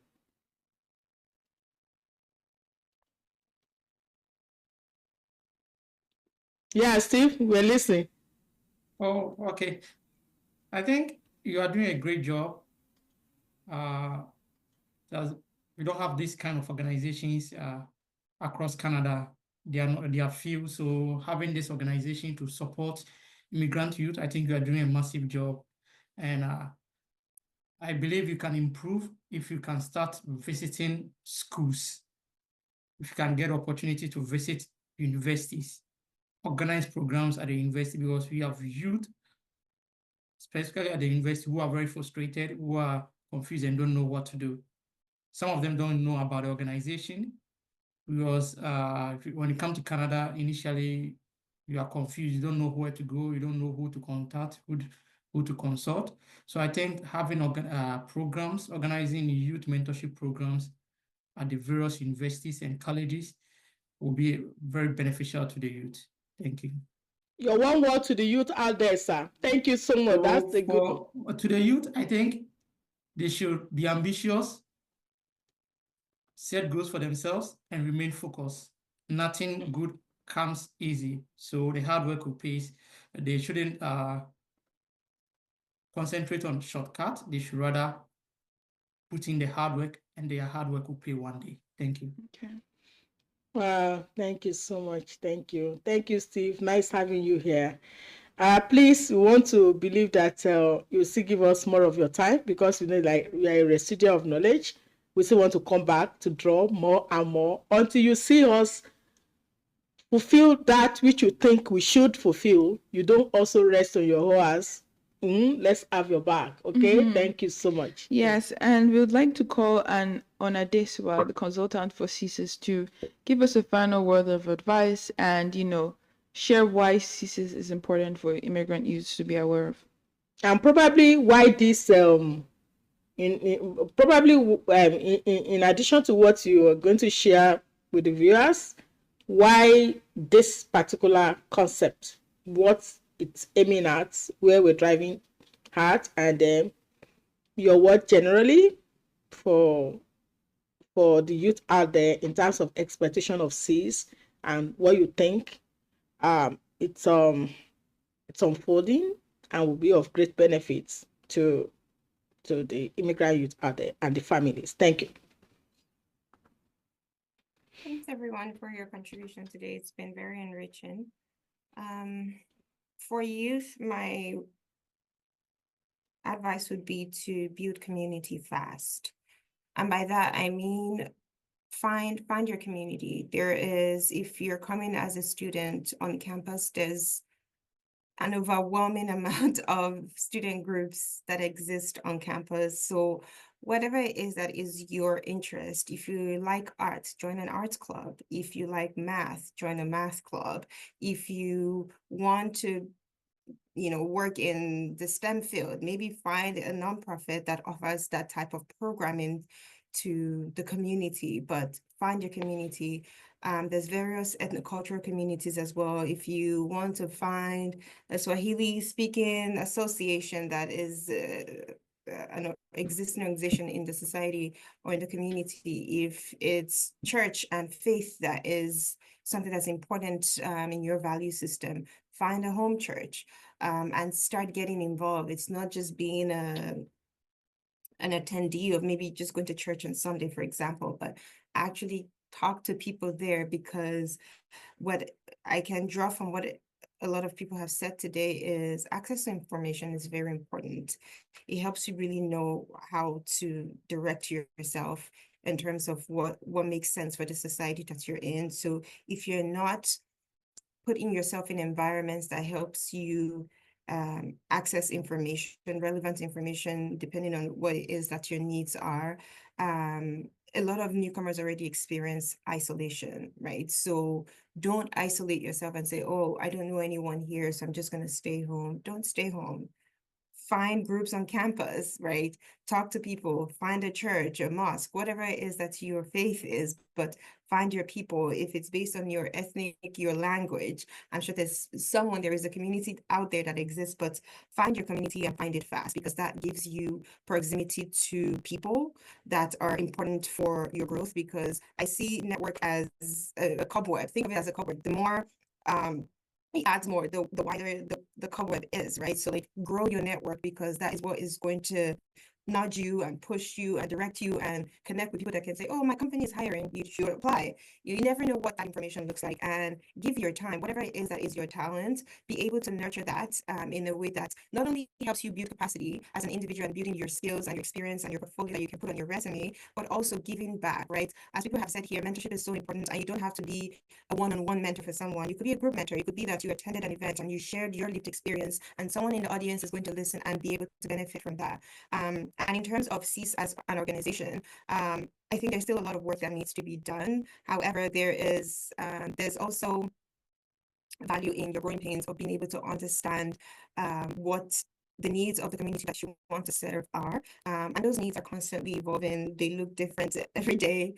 So still being invested in understanding what the needs of the people are. I know as an organization, there is a lot of navigation we have to do in terms of funding and all of that, and broadening your network.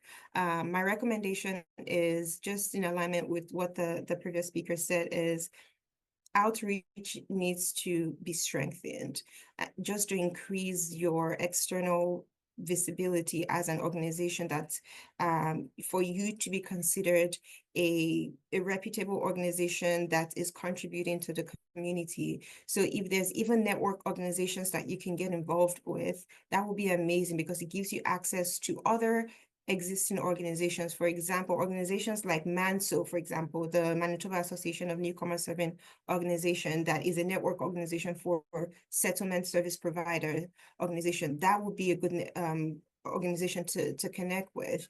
There is Immigration Partnership Winnipeg, again, that works with newcomers. So I would say really broadening your scope to meet other service providers, for them to also see needs, see CEAS as another service provider in that space. Outreach to schools as well. So talking to students about the services that CEAS offers, connecting with organizations that are on campus. For example, there is Nigerian Student Association, there is the Black Student Association. Since that is your target audience as an organization, it will be great to make connections with organizations like that, because as much as we want to say that, oh, maybe institutions are not doing enough to provide relevant information in a way that's meaningful for international students, connecting with those types of organizations also helps us know that institutions can't do it alone. It's a multi-pronged approach to really serving the newcomer community that is coming here. Institutions realistically don't have the capacity. Government alone doesn't have the capacity to support every newcomer that is coming here, because we speak various languages, regardless of even English. For English speakers, there's still barriers in communication and in understanding and comprehension too, right? There's always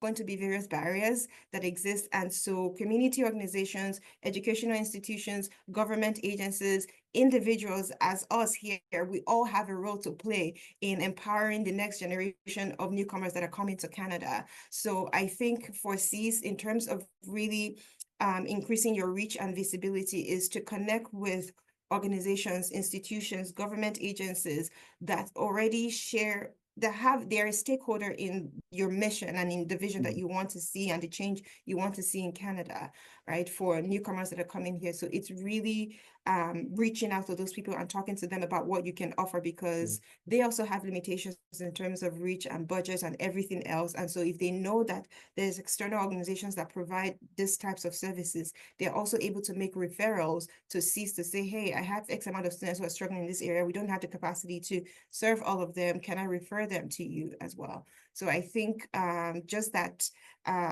inter-organizational collaboration is still pivotal, and not trying to be the sole provider, and really leveraging the strengths of other individuals and organizations that exist to serve our community, and really getting the information out there. So in terms of this platform, what we're doing is great. I think especially for young people, they're digesting information in small bits. So being able to put this information about lived experience and things they should avoid or things they should prioritize in their settlement experience here.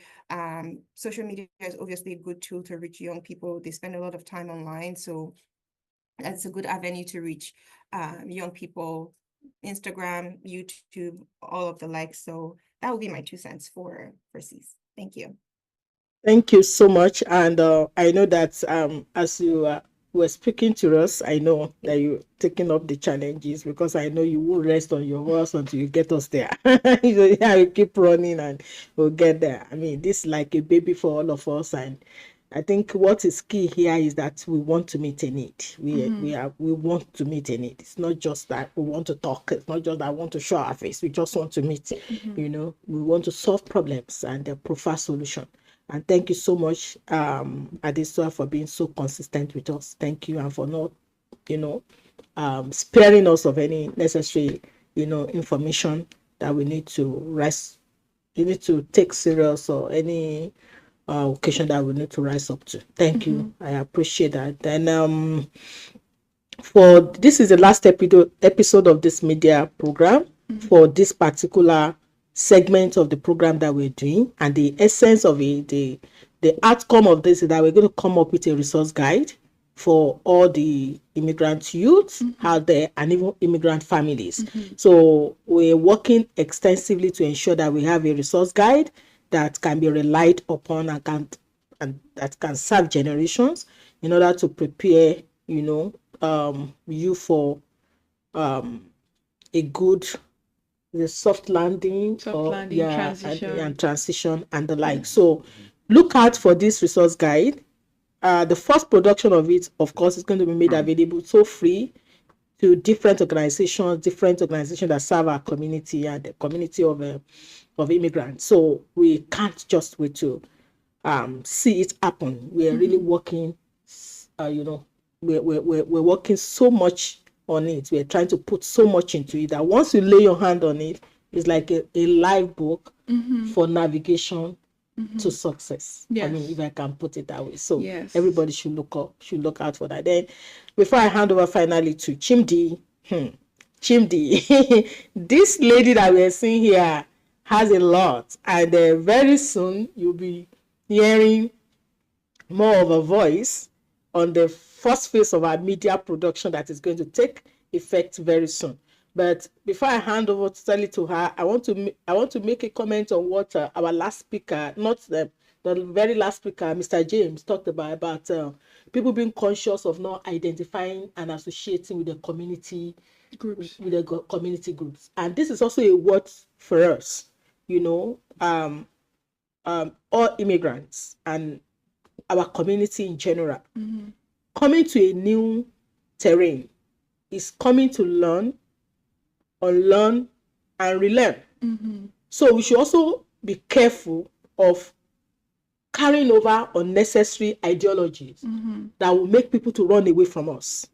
Sometimes we want to implement extension of our past ideas, past philosophy, and people are like scared, afraid of, no, I don't want pressure, I don't want that kind of it, I don't want, So when we want to encourage people to be part of the community, let us be careful of what we're trying to bring them into.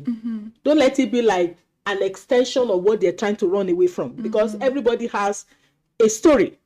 Okay, so let's try to be sure that we are helping. If we say we're helping, not just that we want association, not just that we want, you know, to identify with people. We just want to show that we are, you know, because I mean, no, it's not a showy thing. It's like, you know, we actually want to solve problem, and we want people to be happy. We want relationship. So I appreciate the initiative of Mr. James, and you know, from 0 to 1,000 and helping. That's the kind of story we want to be hearing. People are running away from their communities because they're running away from their past that has not helped them. So let's also look inward to ensure that we are not carrying over things that are like belaboring and could become a burden to people. We have so much to offer, but we need our concept, our representation to be very appealing, educative, globalized.